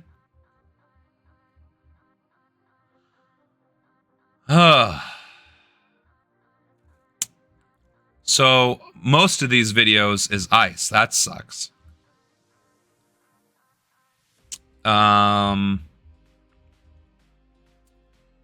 let's get some good news then. We learned this morning that Wesley LePanter, the head of Black... That's actually true. The Pope does, in fact, support Palestine. It's true the Catholic Church is pro-immigrant and pro-Palestine. Right. So, I mean, technically, Oh, go figure. All right. Well, anyway, let's get to our Mario over here. Stone's real estate investing group is among the 4 people who were killed here yesterday. Now, that 27-year-old suspect, Shane Tamora... Well, let's have a moment of silence for the dead parasite. Parked his BMW right here in the middle of Park Avenue, pulled out an M4 rifle, and went right for the building. Oh my God! This isn't funny. Like, murder's not funny. What is funny is this just man with his sunglasses and jacket with a fucking rifle, not in a suitcase, not in a backpack, not even a guitar case, is just straight up doing the Beatles walk. He's literally doing the Beatles walk across the thing with rifle. And made it into the building. Nobody just was like, hey guy, what you got there?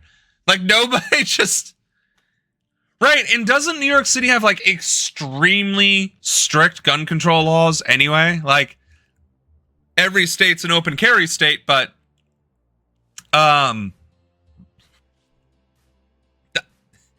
Like, I'm pretty certain if I was walking with a rifle just swanging on my arm into anywhere in Ohio, as a white man, I am fairly certain somebody would say something. They'd be like, what you doing there, friend? Getting groceries. Bruh, I'm at Meijer. What do you think I'm going to do here? I have my rifle for protection against a tyrannical government. That's wild.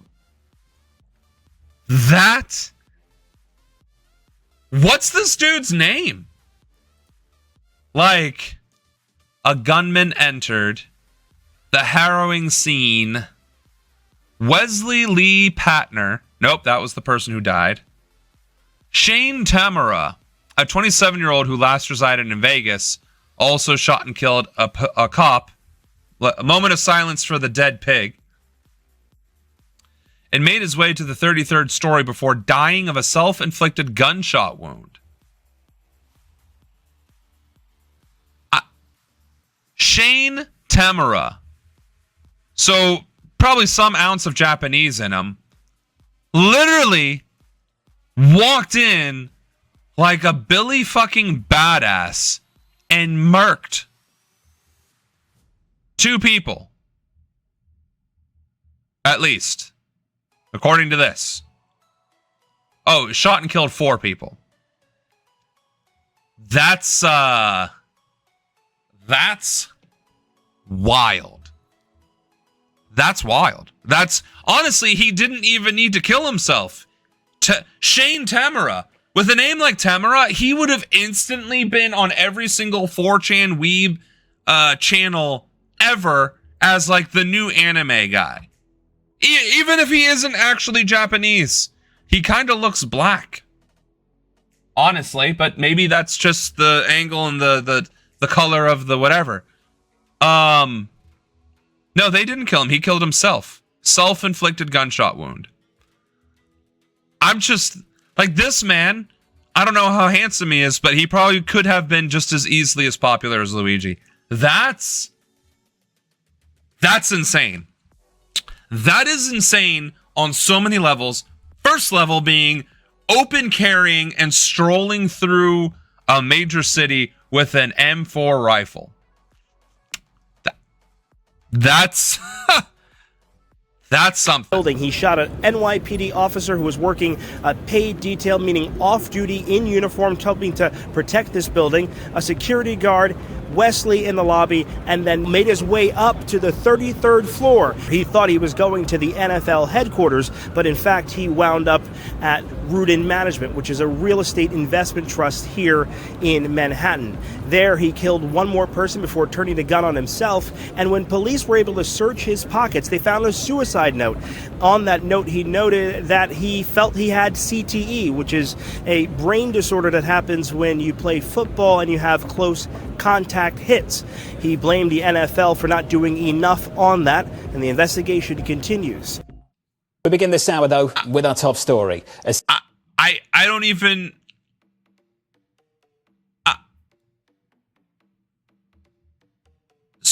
So he was what? A semi-pro player? He was in the NFL, and then he got the brain injury? I remember watching a movie about that.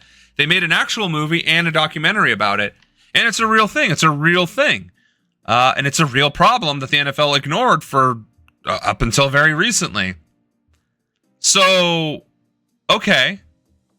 And he wound up in a real estate building instead and off one of the muckety-mucks of Blackstone.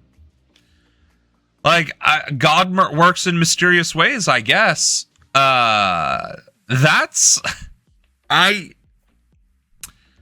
do not advocate for violence on this channel, but we will discuss it. And wow. I'm just so... I don't know how to... I mean, he didn't actually accomplish his objective, though, which is rather unfortunate.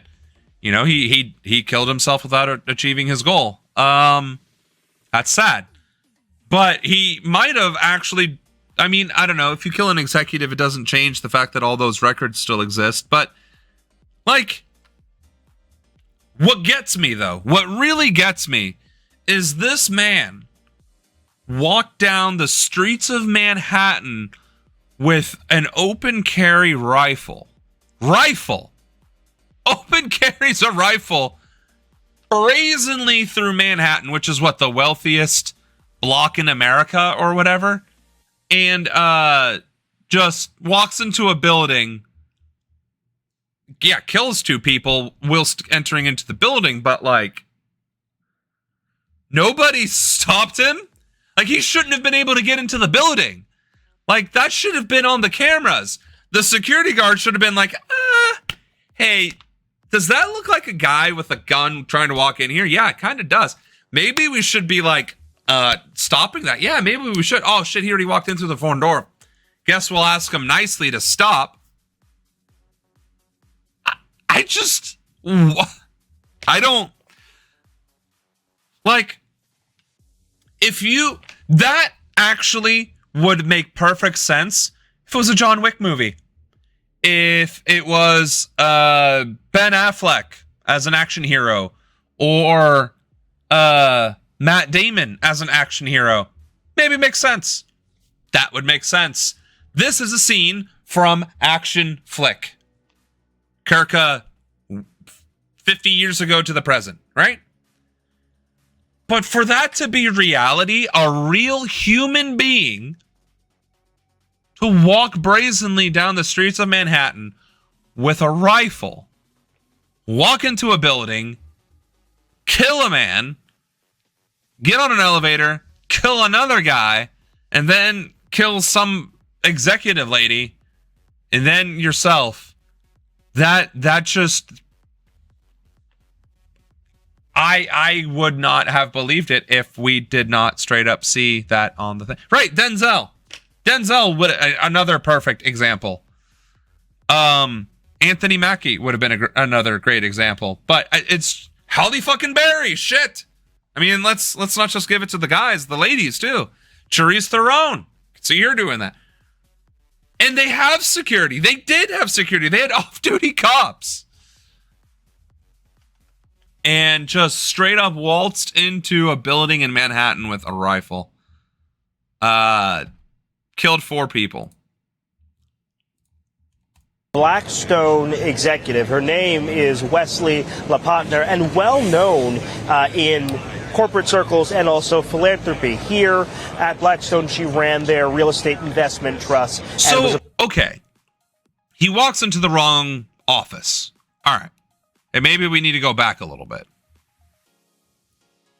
And that's right. We just have confirmed the death of a Blackstone executive. Her name is Wesley LaPotner. And okay.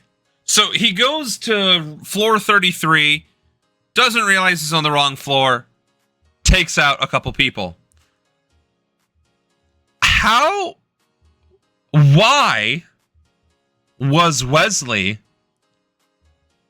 anywhere other than on the opposite end of the elevator? Because if she was a Blackstone executive, wouldn't she have had like a corner office in a desirable part of that floor? Like, wouldn't she have had like hundreds of employees between her and the gunman? So what? He happened to walk onto the 33rd floor, leave the elevator, take out a security guard just on site, and this lady just for whatever reason was at the front office shooting the shit with the secretary or whatever, and gets herself like, what a ridiculous series of events. And again, like, when it's your time, like,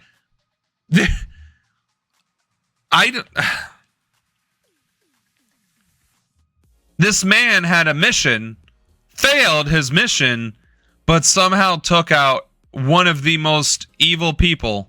Oh, so she was going home. It was 6:30 p.m. And so I don't know if she's personally evil, but I'm going to assume she is if she's a real estate manager and an executive at that, during a housing crisis, especially in Manhattan. She did philanthropy. So did Trump. And he's on the Epstein list. So did Epstein. And he's Epstein with the list. So, wow.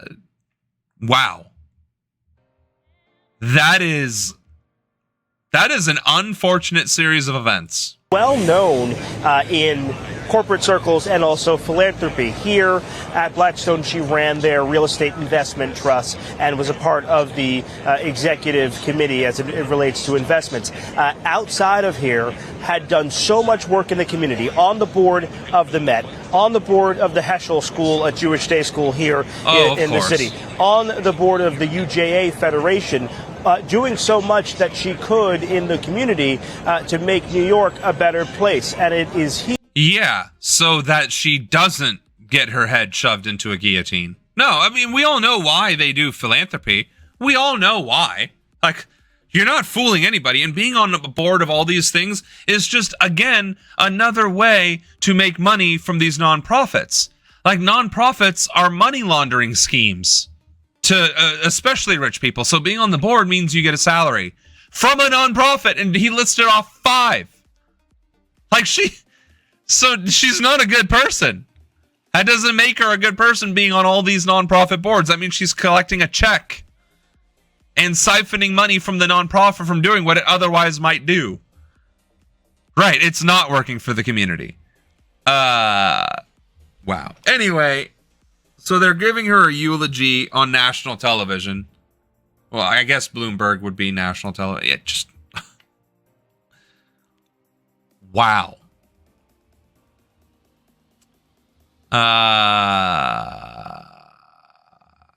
That's something. And we have an hour and 15 minutes left. What do we got? President Trump is taking aim at some major stars. He says some of them should be prosecuted for endorsing former Vice President Kamala Harris during her presidential campaign. He claims the Democratic Party funneled millions of dollars to high-profile figures so they'd support Harris in the last... That's exactly what they did. That's exactly how these endorsements come about, unless you actually earn... Like, what? People did that for you, motherfucker. You gave people money to endorse you as well. Like, what?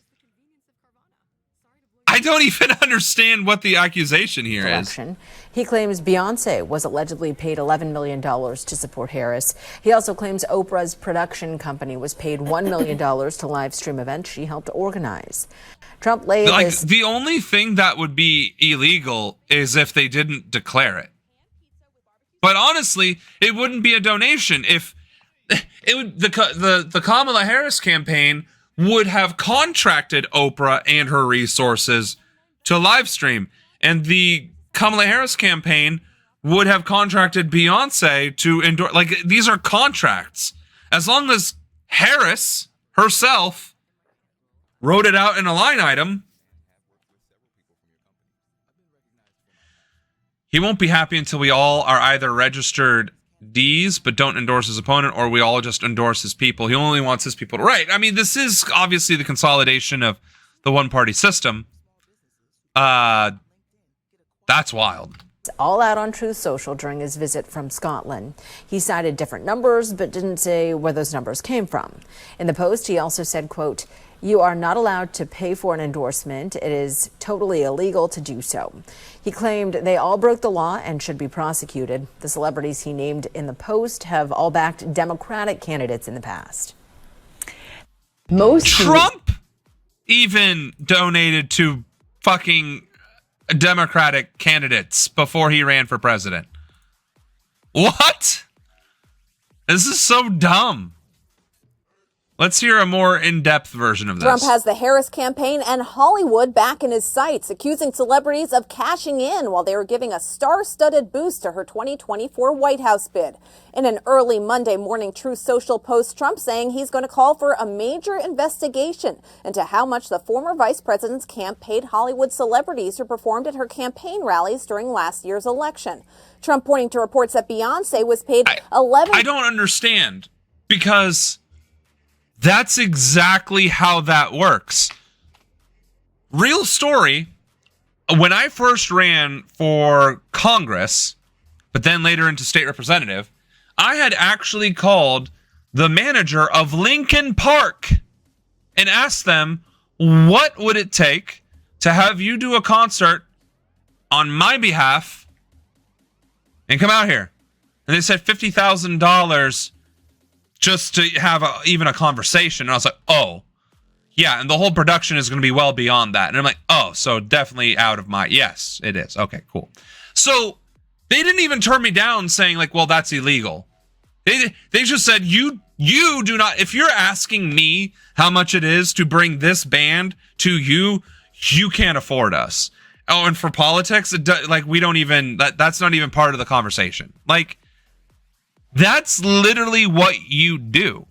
If I had $1 million and I wanted to hold a rally in Ohio for my congressional run this year, and I wanted Lindsey Sterling to come out here and do her little violin and dance, I would have to pay her.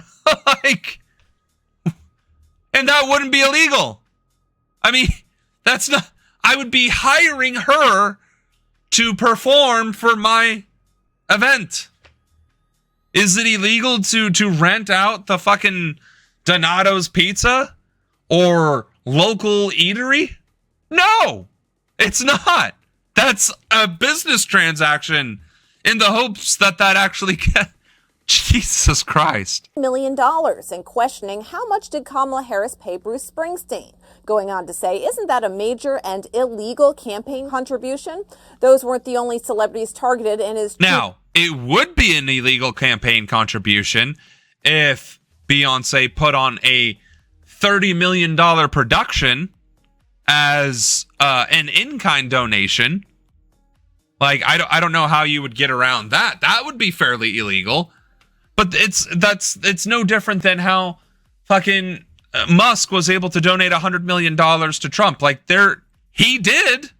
Elon Musk did donate $100 million to Trump, but he didn't as an individual because that is illegal. But $100 million of Musk's money did go to the Trump campaign. So if this is illegal, Musk is already well and above illegal. Like, this is so stupid. Social message. Trump also asking how much went to Oprah and Bono. Last fall, controversy arose after how is Bono even relevant? Showed the Harris campaign. First of all, Bono isn't even well liked, as far as I know. How is he constantly being mentioned in politics and in endorsements? Right, and he actually did it for corrupt reasons. Oprah took to Instagram last fall to deny making any money from the Harris campaign, instead saying, I was not paid a dime, and her company was paid only to cover the incurred costs of events. Trump's comments come amid a heated back and forth with Springsteen in recent days, with the board and the fact that the Epstein scandal is just blistering his entire platform and credibility. In the USA singer calling the Trump administration corrupt. I know, I watched it when it first came out. Concert last week. While much of Hollywood lined up behind Harris in the presidential race, Trump also had some famous names backing him. Kid Rock and Hulk Hogan both made appearances during the... And Hulk Hogan is dead. And Chris Rock is probably not too far behind. 2024 Republican National Convention. The White House didn't immediately respond to the Hill's request for more details about what investigative body Trump wants to see take up the issue. Like, oh my God. This is the part that really frustrates me about domestic affairs politics when it specifically involves Trump. Like, when it's him specifically, right? ICE is still a problem. All of his administration policies are obviously still problems.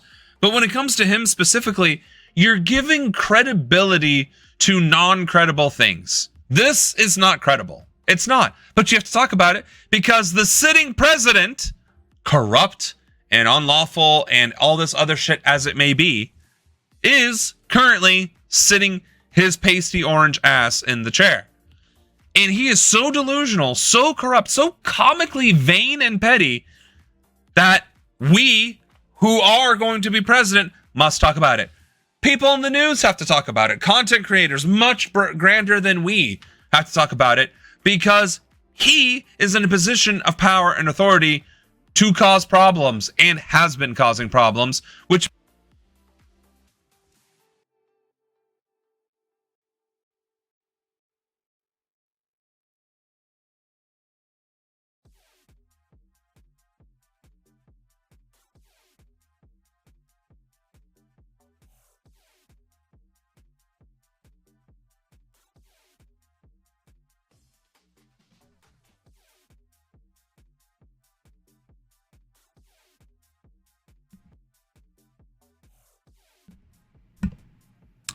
I accidentally hit the button.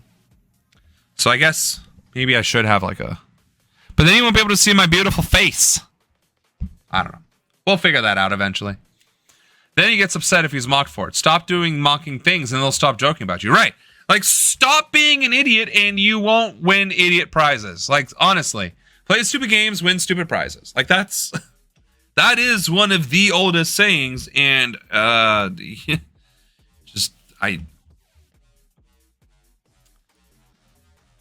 we have an hour still, but we do not have an hour of content left. That is for certainly.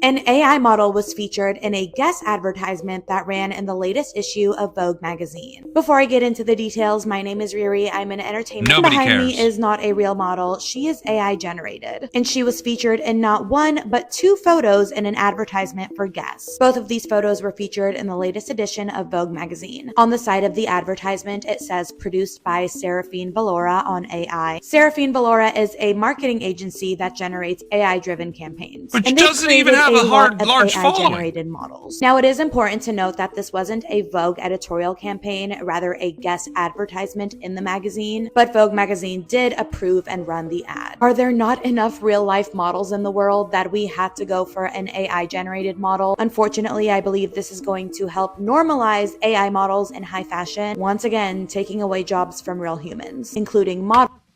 Yeah, that's definitely not good.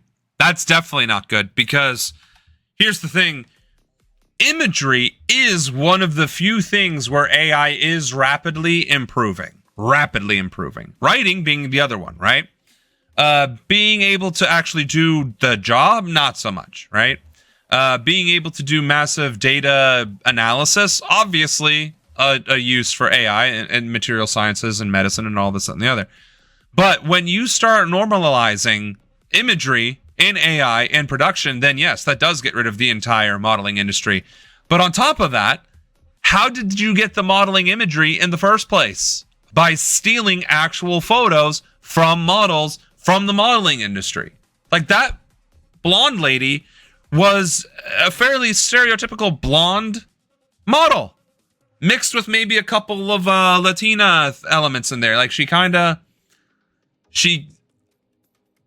well, maybe not in that pose.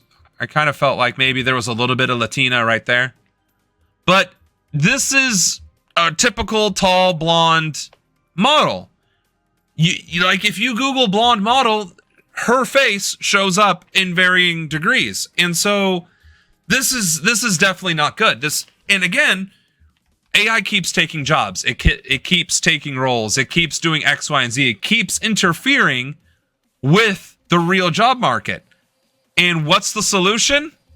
Nothing. There is no solution. These jobs are just gone now, which is going to exacerbate and just dramatically worsen the unemployment crisis, the poverty crisis, and the struggles of getting into entry-level positions. Now, your only options are to be a mid-level or executive senior level person off the rip. If you go to college and graduate, you're fucked. Now all of a sudden, all of these jobs, there is no entry. The barrier is now AI. So how do you even get your foot in the door? These people will retire in 10 to 40 years. So when they're gone, you have nobody to replace them with, because the AI is also not doing the job well. As many companies are finding out that replacing their entire admin or IT with AI is backfiring hideously.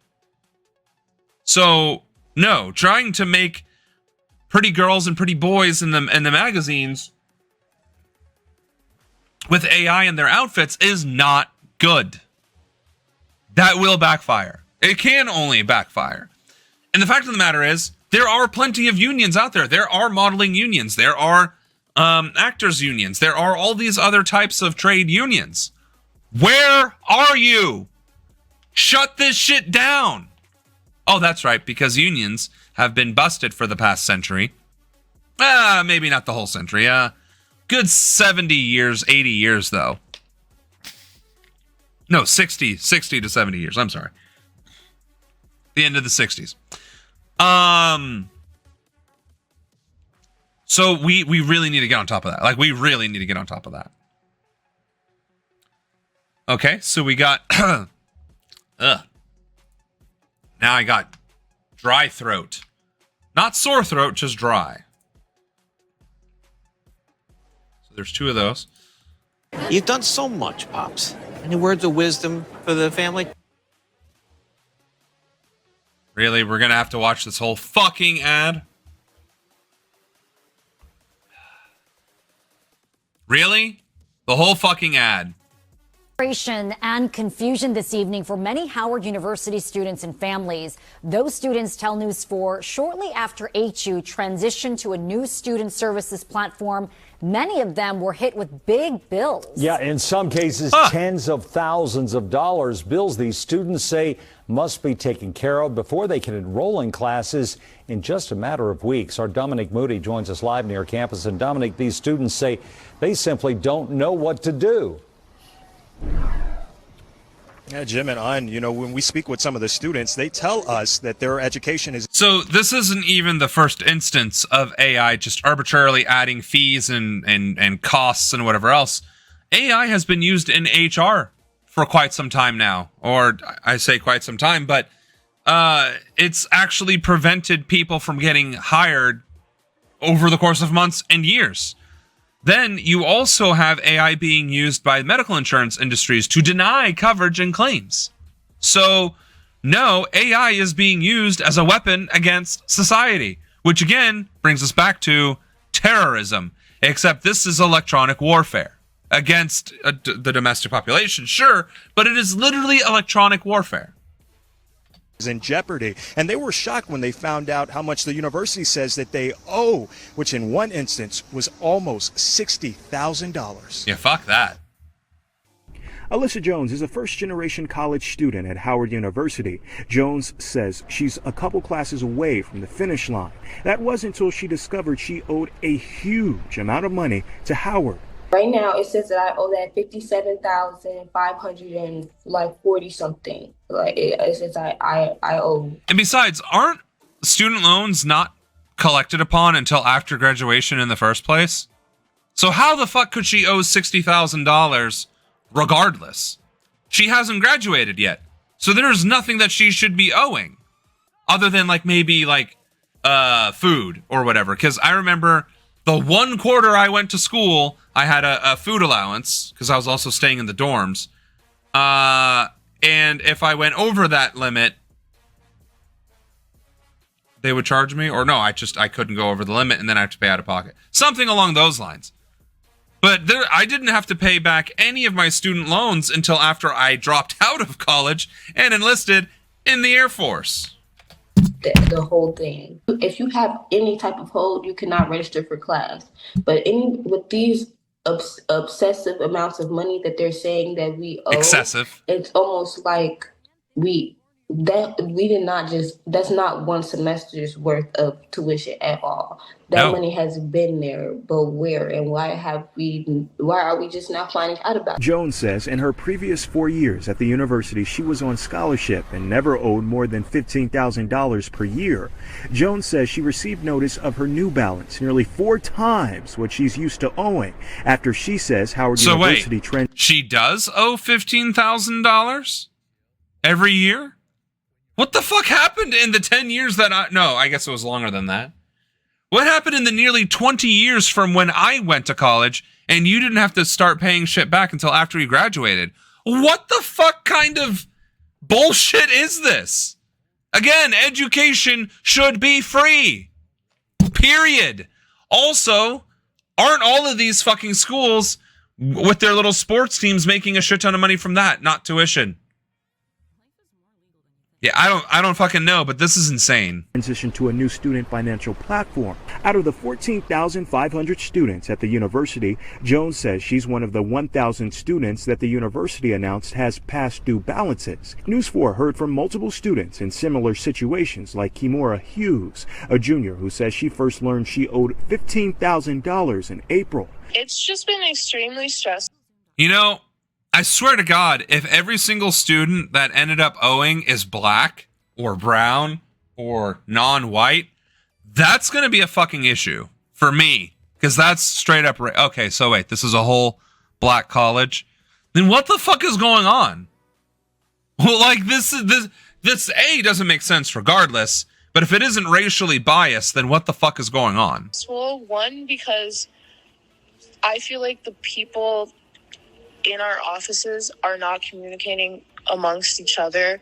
From there, Hughes says her family took out a loan, but after several attempts to confirm that Howard received the money, she says financial aid representatives told her they had no record of her loan. Like, there's no way Howard never received this, but I have the email of the loan being approved. It's not clear when Howard University launched its new. So Howard is laundering money.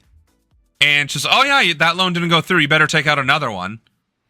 Jesus fucking Christ. Student platform. News 4 reached out to Howard University requesting an interview. We provided a list of questions about the concerns raised by students, including the new college platform, Bison Hub, why the university needed to switch to the platform, what action plans were in place when the university rolled out the new platform to communicate to students about their outstanding balances, and what payment options do students have if they have an outstanding balance.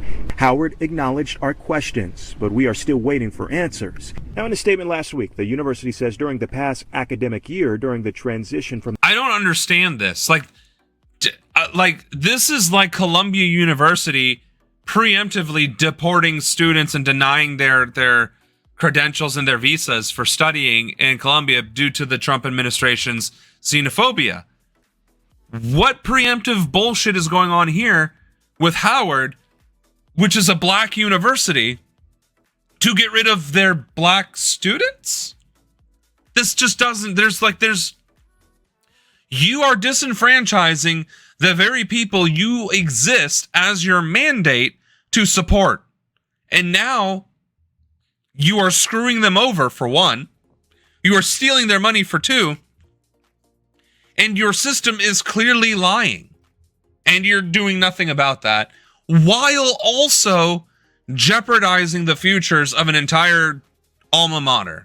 Graduating class. Sorry. The old student platform, Bison Web, to the new platform, Bison Hub, some student account updates were delayed between May and June. The university says they offer institutional aid, which most recently totaled $210 million to help students. While some students say they were excited about getting closer to the college finish line, they say they now fear that may never happen. I don't really have any next steps. I've been praying. I have a lot of faith. Hopefully it works out in my favor. Yeah, I mean, hopefully. Now, multiple students, they tell us that they have created online fundraising efforts like GoFundMe to try to offset some of those costs that the university... No, you first need to find out where the fuck those numbers came from, because you can't just arbitrarily charge somebody and say, you owe us more money now for no reason. Like, there's got to be justification. Where's the lawsuit? All of these college kids, with all of these parents sending their kids, not a single one of them thought, hey, maybe we should get a lawyer involved. Sue the school! Yes, that'll take longer than your fucking semester, but at the end of the day, you're not going to owe that fucking money.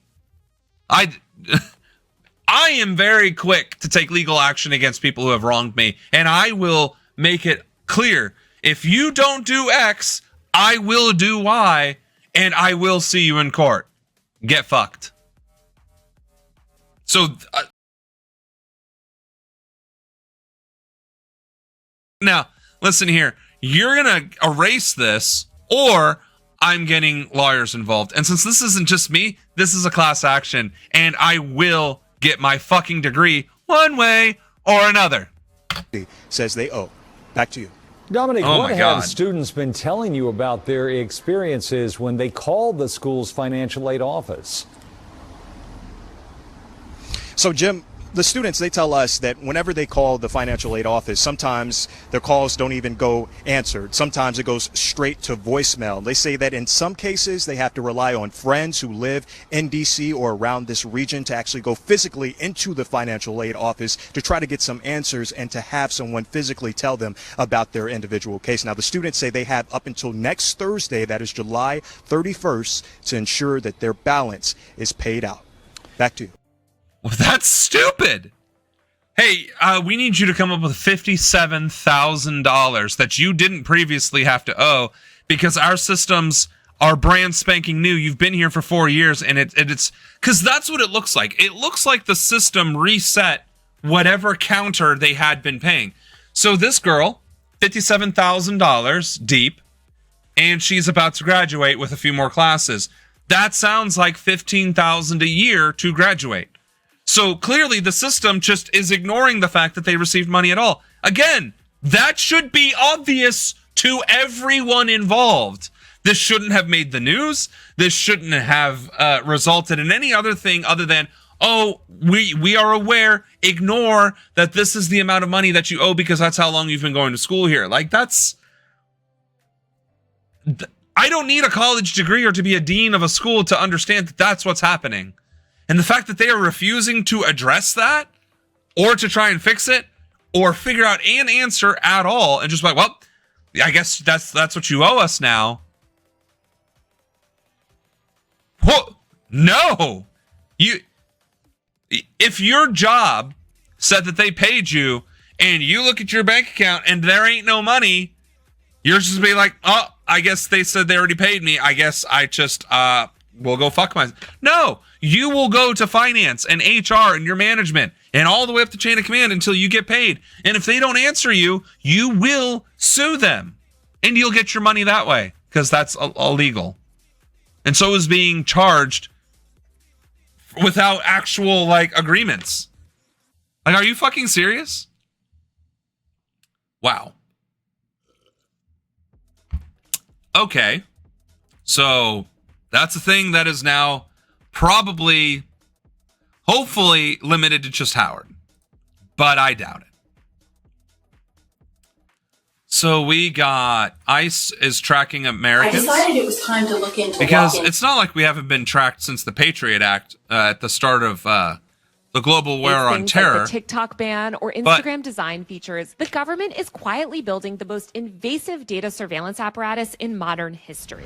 Welcome back to Free Speech Friday, my series where I cover the fight for free expression, privacy, and civil rights online. For See, years, we need to come up with the US catchier things than domestic political affairs. operatives and the mainstream media have distracted the public with performative outrage over social media platforms while quietly laying the legal foundation for widespread data harvesting and censorship. Under the guise of protecting kids online or holding big tech accountable, lawmakers are pushing dangerous legislation like mandatory age verification that would create a sprawling surveillance infrastructure that the government can and will weaponize. So, okay, immediate age verification.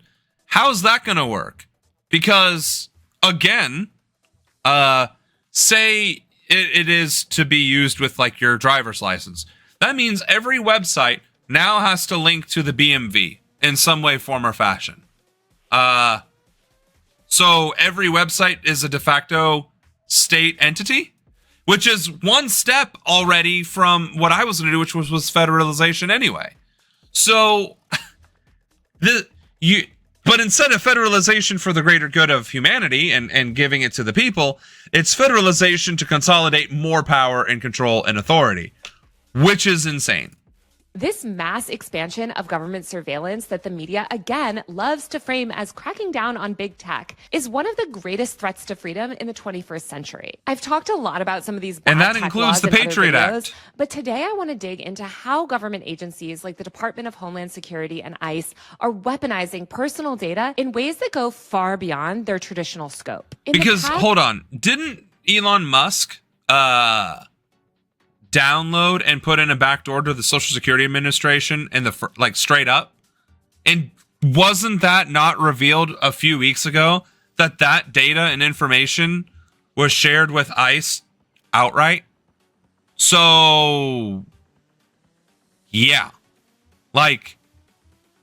that's some dangerous, scary shit. In the last few months alone, we've witnessed a terrifying expansion of ICE's surveillance capabilities. Without warrants and with virtually no oversight, ICE has transformed into a domestic intelligence agency, scraping data from medical systems, government records, and social media posts to hunt down innocent people. In April, 404 Media reported that ICE was planning to build a massive central database using government health, labor, and housing data to find targets for deportation. Which is definitely not legal because immigration targets, and they're not even using targets. They're just saying, you're brown, I am now going to take you. Your papers don't matter. You have no due process. So the fact that Department of Justice isn't anywhere listed there should be a grave, major red flag concern to everyone. One of the tools that they're building is called A-Track or Alien Tracker. And it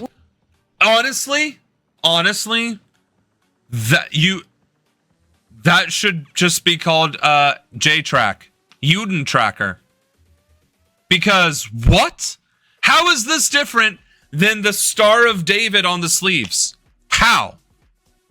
The only difference between this app and what the Nazis did is the fact that this is an app and that they didn't have that technology back then. This isn't even if. This is literally what Nazis do when the technology is at our present day level. This isn't what the Nazis would have done. This is what the Nazis did do, and we are doing in modern times with modern technology.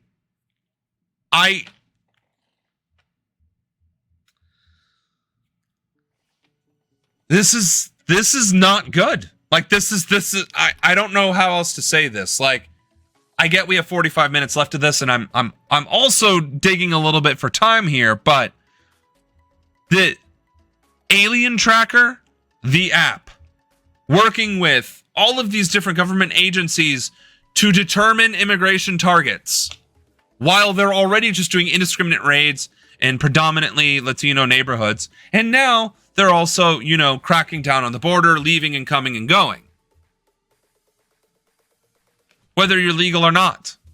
Regardless, you haven't even breached the 180 days and you're going to get detained. So, no. No. Giving them more power is not the move. Or rather, it is the move if you're trying to be fascist. It's not the move if you're trying to remain free. And I'm trying to remain free, but apparently our government is not. Our government wants fascism. And the thing is, I don't think enough people realize that that is what is happening because they can't put two and two together. They can't see incomplete information and recognize that this is the series of events that will transpire.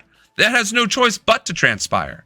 There is only one outcome of an alien tracker app, and that will be a population tracker app. Like, it's just going to change from A to population. That's it. That's the only difference. That is the only next evolution of it. And again, anything this administration does with ICE and against immigration, if you replace immigration, Latino, or any of that with the word Juden or Jew, it is literally exactly the same activities that the Nazis did.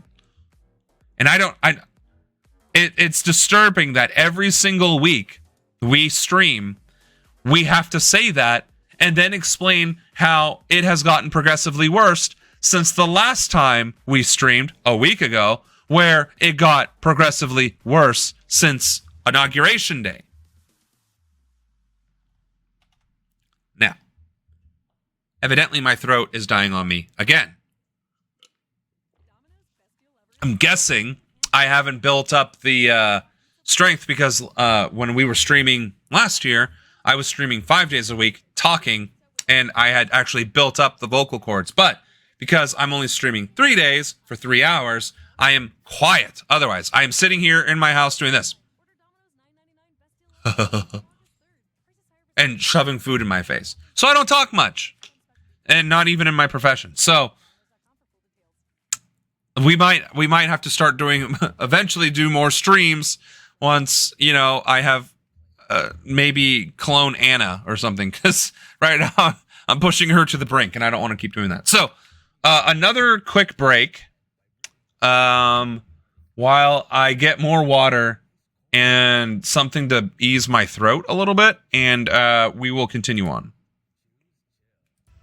Celebrate responsibly. 2024 Coors Brewing Company, Golden, Colorado. As a sports fan, I have to confess, sometimes the game gets kind of boring. That's when I unfold my Samsung Galaxy Z Fold 7 and use multi-window viewing on its large screen. Boring game? I'm checking out my fantasy baseball league at the same time. Score still 1-0? I'm replying to emails in the other window, scoring points with the boss. Semifinals finally getting exciting? I'm buying tickets to the finals and booking my flights. Can your phone do that? The new Galaxy Z Fold 7. Get yours at Samsung.com.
Oh, yeah. I'm back. I had to take a quick shot of honey and fill up my water. So I'm back. Clone Anna so the clone can do all the non-fun stuff. Exactly. That music is god awful. Well, you said you were going to make a playlist and you have yet to make one. So we're going to listen to what Papa Presidente wants. Presidentino. All right. So until or unless you make a better playlist that isn't, you know, from the 1850s. And we can't have inside jokes on chat. Nobody knows what's going on. Will use data harvesting systems to provide near real-time tracking of people across the country. And I just want to quickly note that while these recent escalations are happening under Trump, Democrats are responsible for this too. Biden provided record funding for ICE, and under Biden, ICE investigators used it was private record funding utility until databases the covering big millions of shitty people bill. to hunt immigrants down. And under Biden, government agencies increasingly began accessing private data that they were not authorized to access or compile on their own. For instance, as the Washington Post's Drew Harwell reported back in 2021, under Biden, ICE was using private databases and exploiting commercial data sources. You know, the shit to that access they information were and yelling data at Hillary that they for were doing. not authorized to compile on their own. The government's reliance on commercial data highlights how real-world surveillance efforts are being fueled by information people may have never expected would land in the hands of law enforcement. And even obviously, then, all of this has every been fucking supercharged. time you try and like you accept the cookies or the terms and conditions, it's data collection from those fucking websites and apps that they then consolidate into a database and sell. And we don't get any of that. And that's the other thing about data collection. It is literally taking value from people, extracting it, creating it through our free labor of inputting it, and then distributing it thousands of times over, making money hand over fist, which is insane. Absolutely insane. First of all, I don't want them to have my information like that regardless. And second of all, if you're going to sell my information at all, shouldn't I be getting a piece of that pie? I'm just saying. Since Trump took office. Recently, ICE has begun harvesting data from a commercial license plate scanning tool that's primarily marketed as a surveillance solution for small towns to combat things like... Notice that everyone that Trump wants to put in jail is black. He's not saying anything about jailing Hillary now.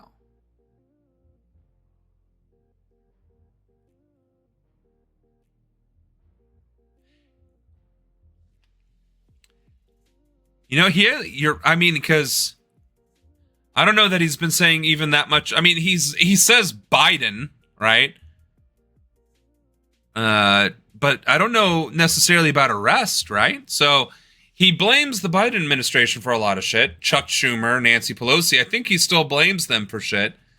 But you're right, he isn't openly calling for their arrest, right? Yeah, that's wild, actually. Yeah, that's pretty wild. Carjackings, or to help find missing people. In May, 404 Media broke the story that local police across the country were looking people up via Flock, the AI-powered automatic license plate reader. ICE and federal law enforcement have been able to leverage Flock to side door access that they don't have any sort of formal contract for. I'll be diving more into the ways that commercial data is weaponized in future episodes. But while consumer-focused companies are harvesting data on public via commercial means, the government is harvesting data through government agencies. And one agency with a massive amount of highly detailed personal data on hundreds of millions of people is the IRS. Just last week, ProPublica reported that the IRS... And again, the IRS has data on everybody in America. Every person here, legally or otherwise. The IRS has your name. So the IRS actually knows, or has at least your information. It may not necessarily know if you're documented, but it does know you paid some amount of taxes and where you fucking live. And that is a disturbing database to be giving to the SS, the U.S. version of the Gestapo. Is seeking to build a vast surveillance system to share millions of people's private taxpayer data with ICE. ProPublica obtained the blueprint for this unprecedented plan, which will create an on-demand computer system that allows ICE to obtain the home addresses of people that it's seeking to deport. This home address data is something that ICE has been dying to get a hold of. Last month, ICE attempted to force the IRS to turn over the personal home addresses of over 7.3 million people. The acting general counsel at the IRS refused, and 2 days later, he was pushed out of his job. Elon Musk's Doge has also been pushing the IRS to provide taxpayer data to immigration agents. And when the tax agency's first acting general counsel refused Doge's request, he was also replaced. A spokesperson for the White House told ProPublica that's fucking disturbing. Like, again, this is Nazi shit. And like, I would rather just sit here and watch the 13 minutes and 20 seconds of this video and not keep interrupting her and repeating myself. But if I don't, we get copyright struck. So whatever. But honestly, if you're watching this channel, if you see this mug and that background on your little thumbnail search thing, right? So when you're browsing and you got politics or veteran, I mean, I usually keep it so it looks on politics. And let's see, where are we on it right now? Oh, we're not even. Well, that's weird. Oh, we are. Okay. So we're on the bottom row, left corner, right? With our 5 viewers, 6 viewers, whatever it may be. Most of the time we're in this. Whoops. Yeah, that's not going to work, is it? Because I'm not on the channel. Okay, so most of the time we're in this window. So if you see boring blue, I might have to fix that. Okay, let's go back. I did this design because this is actually the same design that Joe Biden used when he was president. I don't know what the current White House uses, so I purposely picked this color scheme. And I'm realizing that doesn't pop very well. The whole point of social... Anyway, losing myself in the sauce here. If you're on this channel, Samuel Ronan, because dox me, motherfucker, please, I wish you would. Understand that most of the content we cover comes from credible news sources or content creators who have a credible background. Meaning, whatever we're putting on here, other than if we start doing Conspiracy Theory Fridays, right? Everything that we put on here is something that you can take to the bank. You should take to the bank. You should copy and paste, relook this up, whatever, and verify for yourself that what we put out there is, in fact, correct, bona fide. And it is. 9 times out of 10, I don't think we've actually had to retract anything from our channel. With that being said, I strongly encourage you to watch a lot of these videos without my interruption, because they are largely informative. So, like, I don't mean like the 50-second clips. I'm talking about these clips, right? I'm talking about the 13-minute video, the 9-minute video, the hour-long video, right? We can't, by the way, do... Well, okay, that's Hassan, so we might not get a copyright strike. I was going to say, if we can't do The Daily Show for any amount of time, they will copyright us, and then it won't post. So we literally can't. But what I'm saying is, I have to interrupt her, or else it creates a copyright flag. I don't like doing that. I like to add my voice when it's necessary, but I strongly encourage you to go and watch this uninterrupted. So when you see this mug or the picture of me, right? And I guess, I mean, I'm probably going to have to change this background now. Or, yeah, no, I am probably going to have to, because it's not eye-catching. It is definitely not eye-catching. And I don't have face recognition like Hassan does. So I will work on that. But until then, if you see this, just understand that whatever we're covering here is something that you can and should be encouraged to watch on your own. His use of IRS data was legal and necessary to fulfill Trump's campaign pledge to carry out mass deportations of illegal criminal aliens. But one former senior... But that's exactly the point. It's not mass illegal criminal immigrants. He's going after fucking first graders, pregnant mothers, toddlers with cancer, not criminals. Of the people he has gotten, criminals comprise less than 1%, which is not the promise. If you need the link to the video, let me know and I will post it on the chat. No, that wasn't the point of all this. The point was that this is, the nature of streaming is I have to talk about it, but in reality, I encourage you to... Oh, never mind. IRS official who's been advising the IRS I'm too told on the... ProPublica, quote, "There's just no way ICE has 7 million real criminal investigations. That's a fantasy."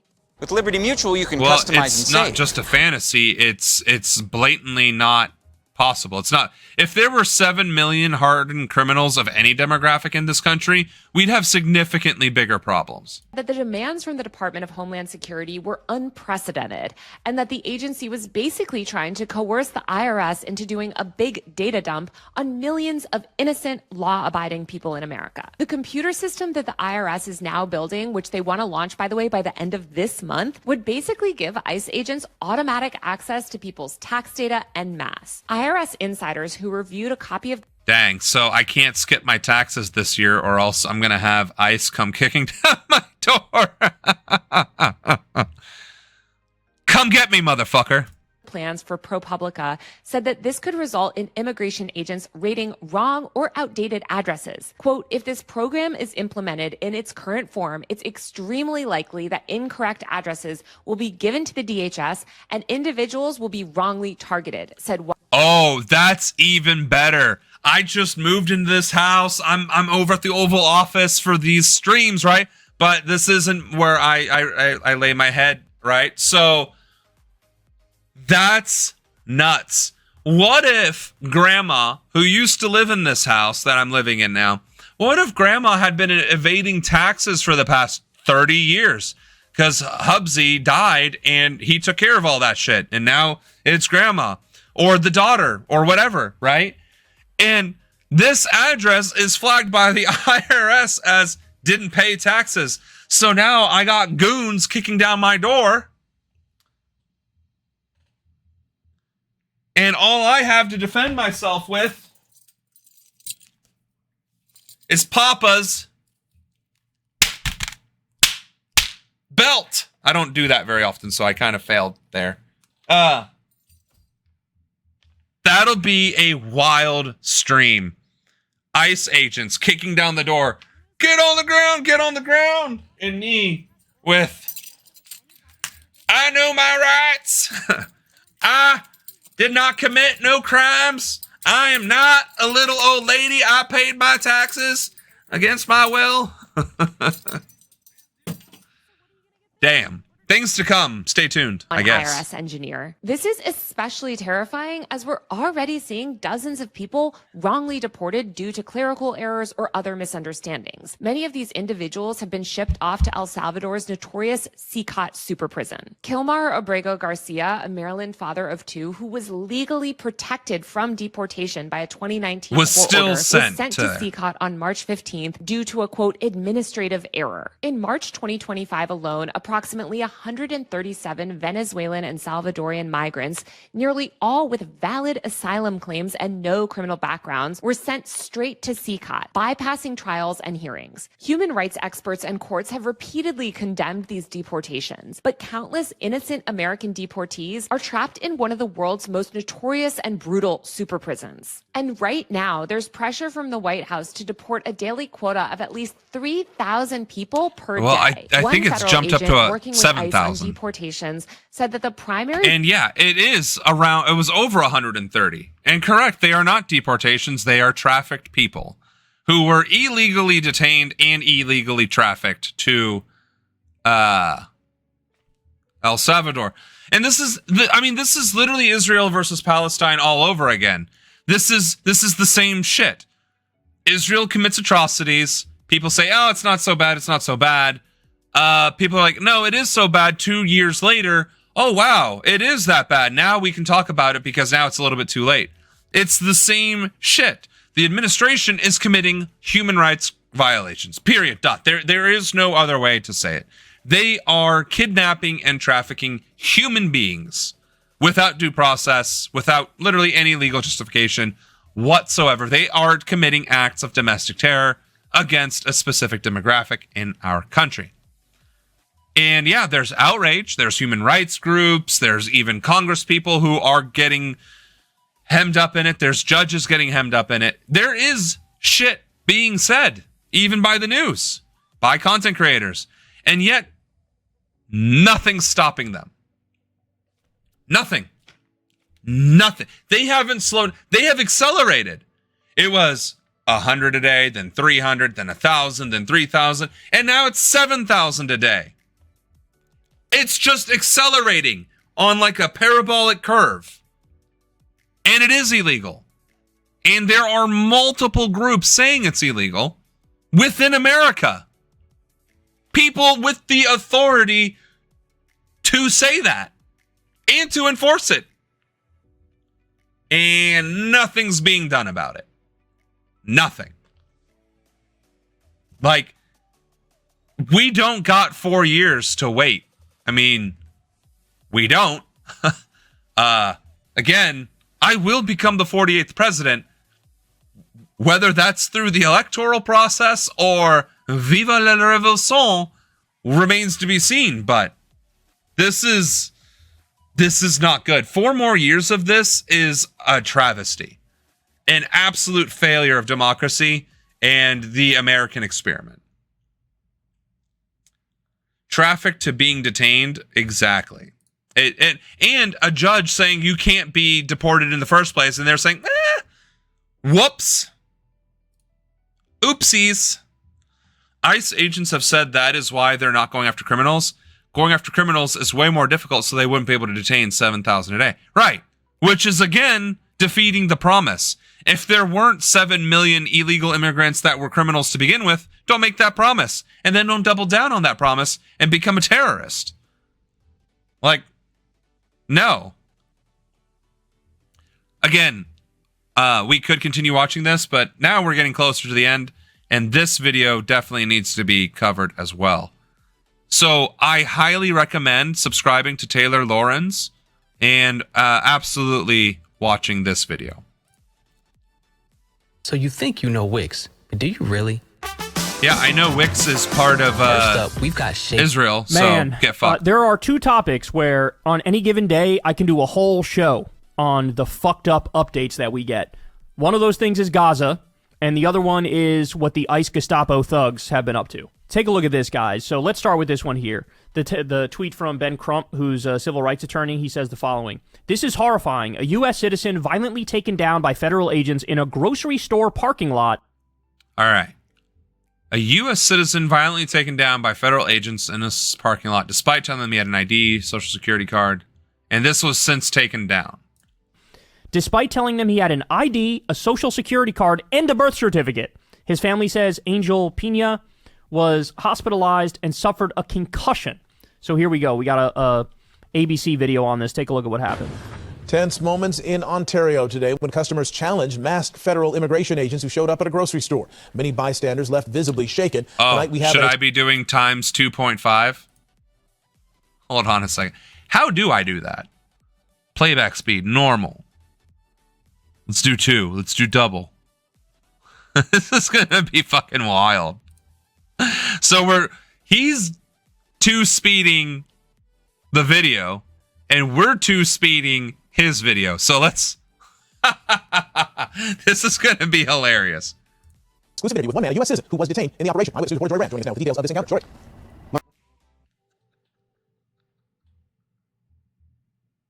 I'm sorry. This is obviously a very serious topic, and I shouldn't be trying to make light of it, and I'm not. But that was funny. Mark, this is yet another case of an American citizen being taken into custody by masked federal agents without a warrant being presented. The Trump administration says they are not targeting people based on their appearance, but as more Americans continue to be swept up in these raids, they're finding that claim hard to believe.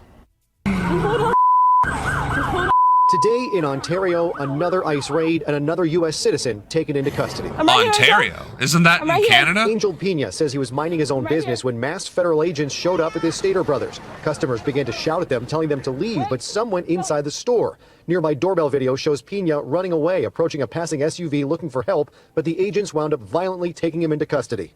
Wait, Joey, wait. They were shoving my head against the ground, elbowed me, and they used forcefully a baton to really like this dude doesn't even look that. Pena says he tried explaining to the agents. See, this is the thing. Like, you sound so fucking racist trying to defend these things. Like, this dude doesn't look like the guy that they're looking for. This guy looks white with like a bad mustache. Like, sorry, guy, but the targeting that they're going after too is insane to me, because it's like they're going off of anyone that doesn't look like what? They're going after light-skinned Hispanic people, dark-skinned Hispanic people. They're going after people who have been born and raised here and look like they came from Texas, right? I don't, like, even with the racial discrimination, it's even difficult to believe that. It just feels like they have a list of names and addresses of people that they pulled from the IRS or wherever and says non-U.S. citizen, period. And not even that, just potential non-U.S. citizen, and goes after them. It's disgusting. American, but they ignored him. I know. Just stop for a second. I told them I was born. Well, I had an ID, I had a social, I had a birth certificate, and none of the officers, the ICE agents that were on scene, they didn't care about none of that. Only when a supervisor showed up was he released. Earlier this month, a federal judge here in Los Angeles ordered the Trump administration to stop ICE agents from targeting people based on their skin color, accent, or job. The administration said they were appealing the decision, and just last week, Homeland Security Secretary Kristi Noem... They straight up fucking appealed the decision to stop racially profiling people. That's insane. ...said it simply doesn't happen. That is absolutely false, and don't you dare ever say that again. We have judges out there and other individuals saying people have been targeted that way, and it's not true. This all comes as 700 U.S. Marines deployed to Los Angeles are now being ordered by the Pentagon back out of the city. They will be leaving Los Angeles. They were never needed in the first place. It was a misuse of our troops. That's just so crazy, bro. That's just so crazy. And this is, I mean, now there's been reports, you guys know, in Trump's first term, they arrested a bunch of... All right, so am I supposed to 1.5 speed him now? Is that what I should be doing? ...of American citizens. In the second term, it's got to be hundreds or thousands of Americans. And the scariest part to me is that even when dude is like, bro, I got my driver's license, I got my birth certificate, I know my social security number, like, I can tell you the hospital I was born at, like, I'm good, dog. Even when you say that, they don't fucking listen. They don't care. They still arrest you. Some of these people have been American citizens. They've been locked up for 3 days, locked up for a week. This is what happens when you have the erosion of rule of law and no checks and balances, no due process, no constitutional procedure, no trial, just a bunch of masked thugs, which, by the way, again, ask yourself, why are you wearing masks? Why are you covering your face? And why aren't you presenting a fucking warrant? That's the thing. And we already know that they are hiring bounty hunters. And here's the thing. We know they're hiring bounty hunters because we covered it. And the bounty hunter said, we are on the list. And, like, this is literally now happening in America. And to the point where you can't even talk to regular people. Like, we're not normies on this show. We are deep in the sauce. We are deep in the political sauce. So you can't talk to your neighbors and your coworkers about this. Doing this, these are illegals. It's like, no, it's not. And there's news clips, hundreds upon thousands of them, of individual incidents of proving it's, well, that doesn't mean there's bounty hunters. Okay. Then why is it that the cops and the federal agents have body cams, and then the other guys who are dressed the exact same way are using their cell phones? No cop and no ICE agent is ever going to be like, because they don't need to. They have body cams. Plus, they're not going to record their crimes because they will go to prison, and they know that. So all this shit that's happening, we only know it's happening because of the news and because of other people recording it. You know for a fact they're not going to record it. And even if they do, that shit's going to get burned. Like, this is not okay.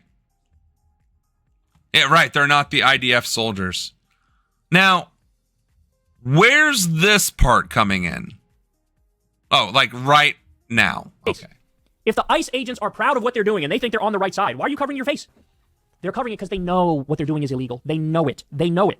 And they know there might be consequences down the road when an administration gets in there that actually gives a shit about the law. Do I need to dye my hair like platinum blonde? We're not even done yet. So this was a case. So like, and then like, coif it this way?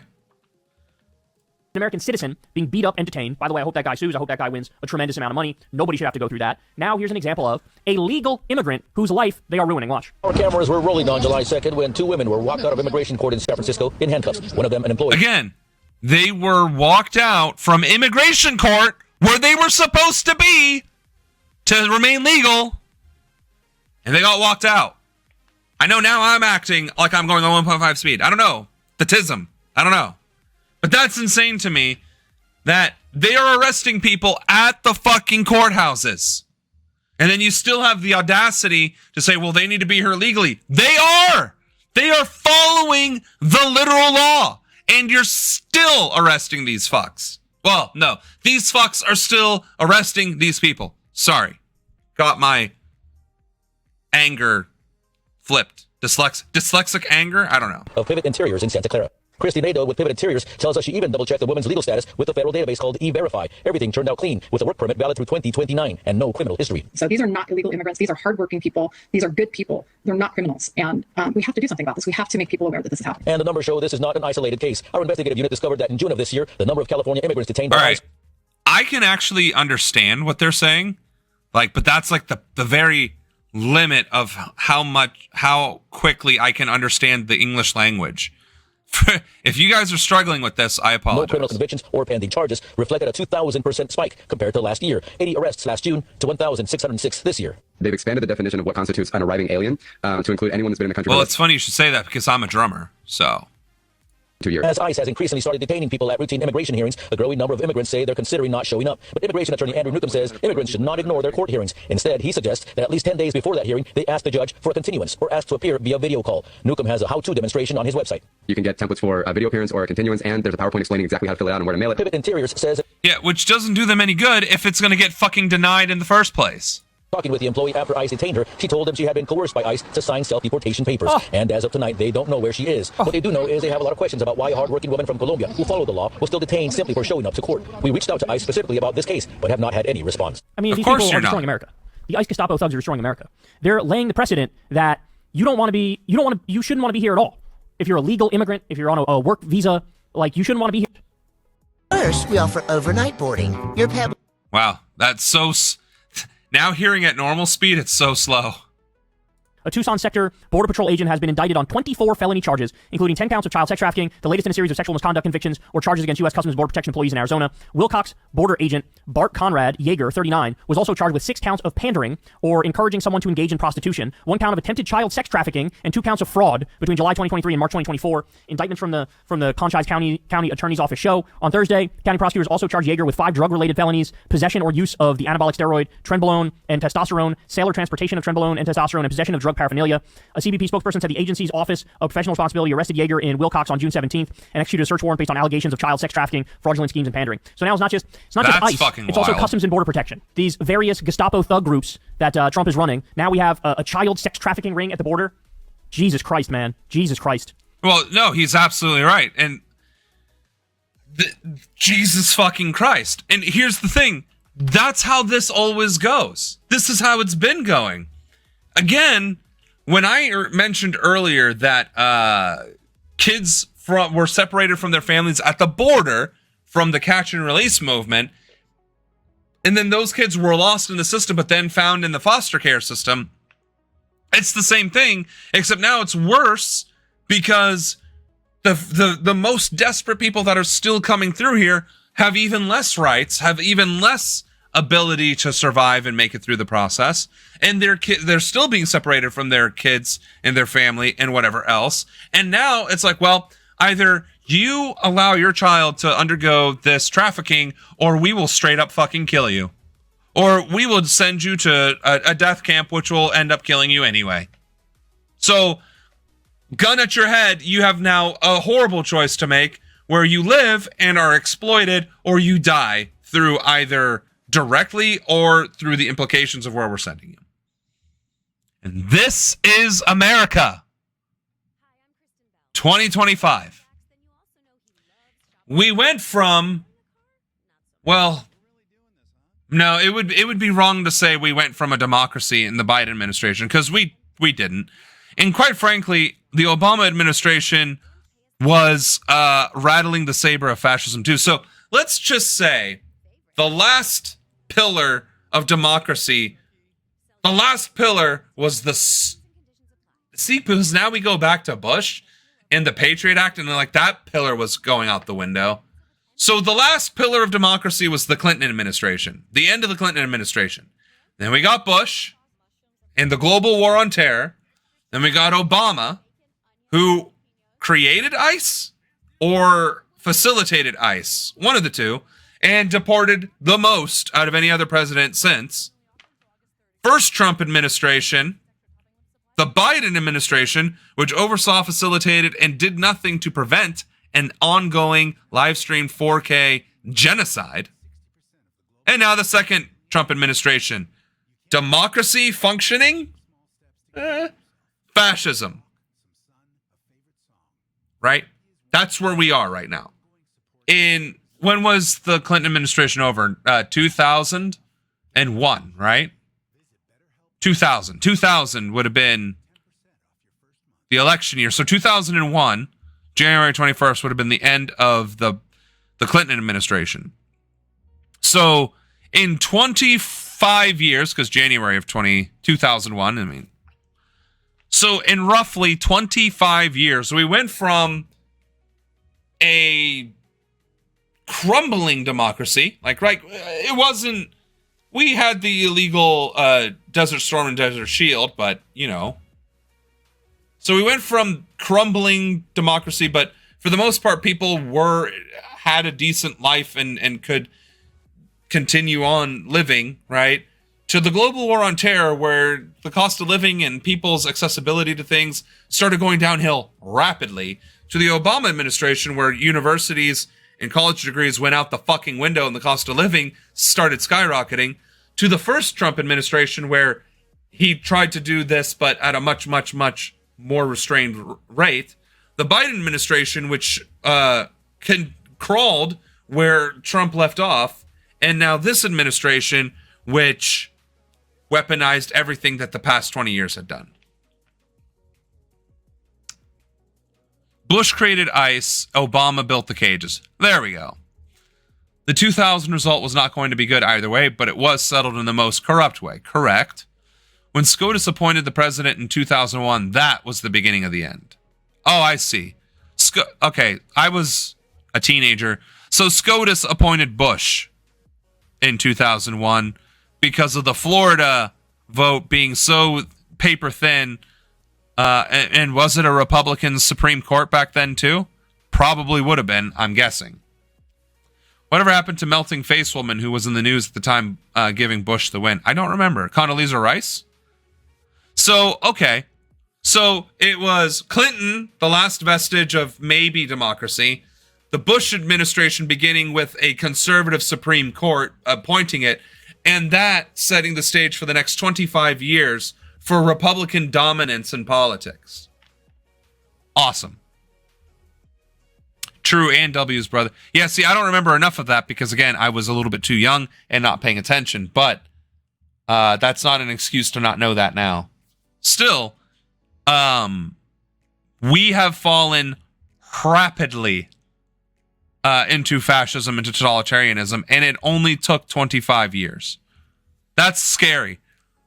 That is actually pretty fucking scary that the democracy of the United States of America, the greatest democracy and the longest standing constitution in history, took 25 years of subtle and ever increasing aggressive bipartisan effort to dismantle. Which is why my administration will criminally prosecute every surviving presidential administration for crimes against humanity, war crimes, and undermining the Constitution by, violating their oaths of office to protect and defend the Constitution and passing laws that did the exact fucking opposite.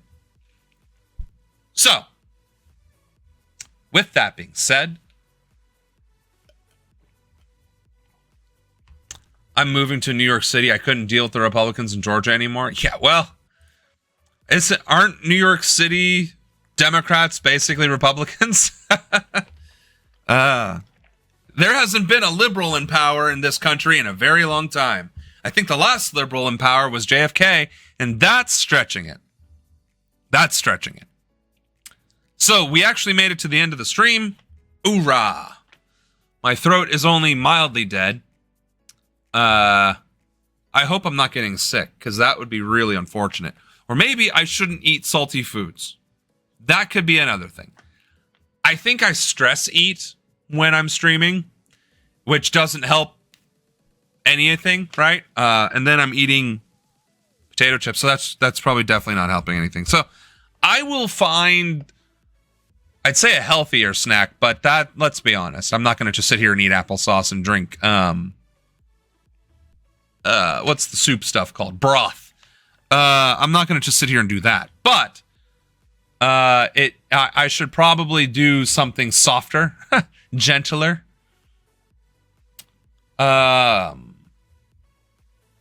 Damn.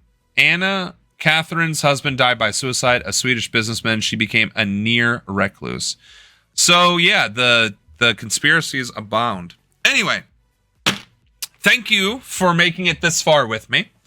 Thank you for joining us today. Our news today, our recap was bleak. We had a bit of lightheartedness in there. It was violence, but I guess, you take your wins where you can find them. Tomorrow is Foreign Affairs Wednesday. Please join us, 7 p.m. to 10 p.m. Eastern, where we discuss world news and world events as it and interpret it as I would as president, and how my administration would handle things. And, of course, to be informed on the shit that is happening elsewhere, not just the shit that is happening here. So, on that note, when do we get the Anna cookies? Yeah, but then I'm drinking coffee at night and I won't be going to bed. So maybe I could try tea, like a decaf tea. I don't know. I'll have to think of something like that. You're right, though. So anyway, I'm going to work on being anxious during stream and stress eating, but also doing it in a healthy way. I will also work on making this order a little bit more pizzazz, a little bit more spirit fingers. So yeah, see you tomorrow. Have a great rest of your night. Thank you for joining us. And yeah, President out.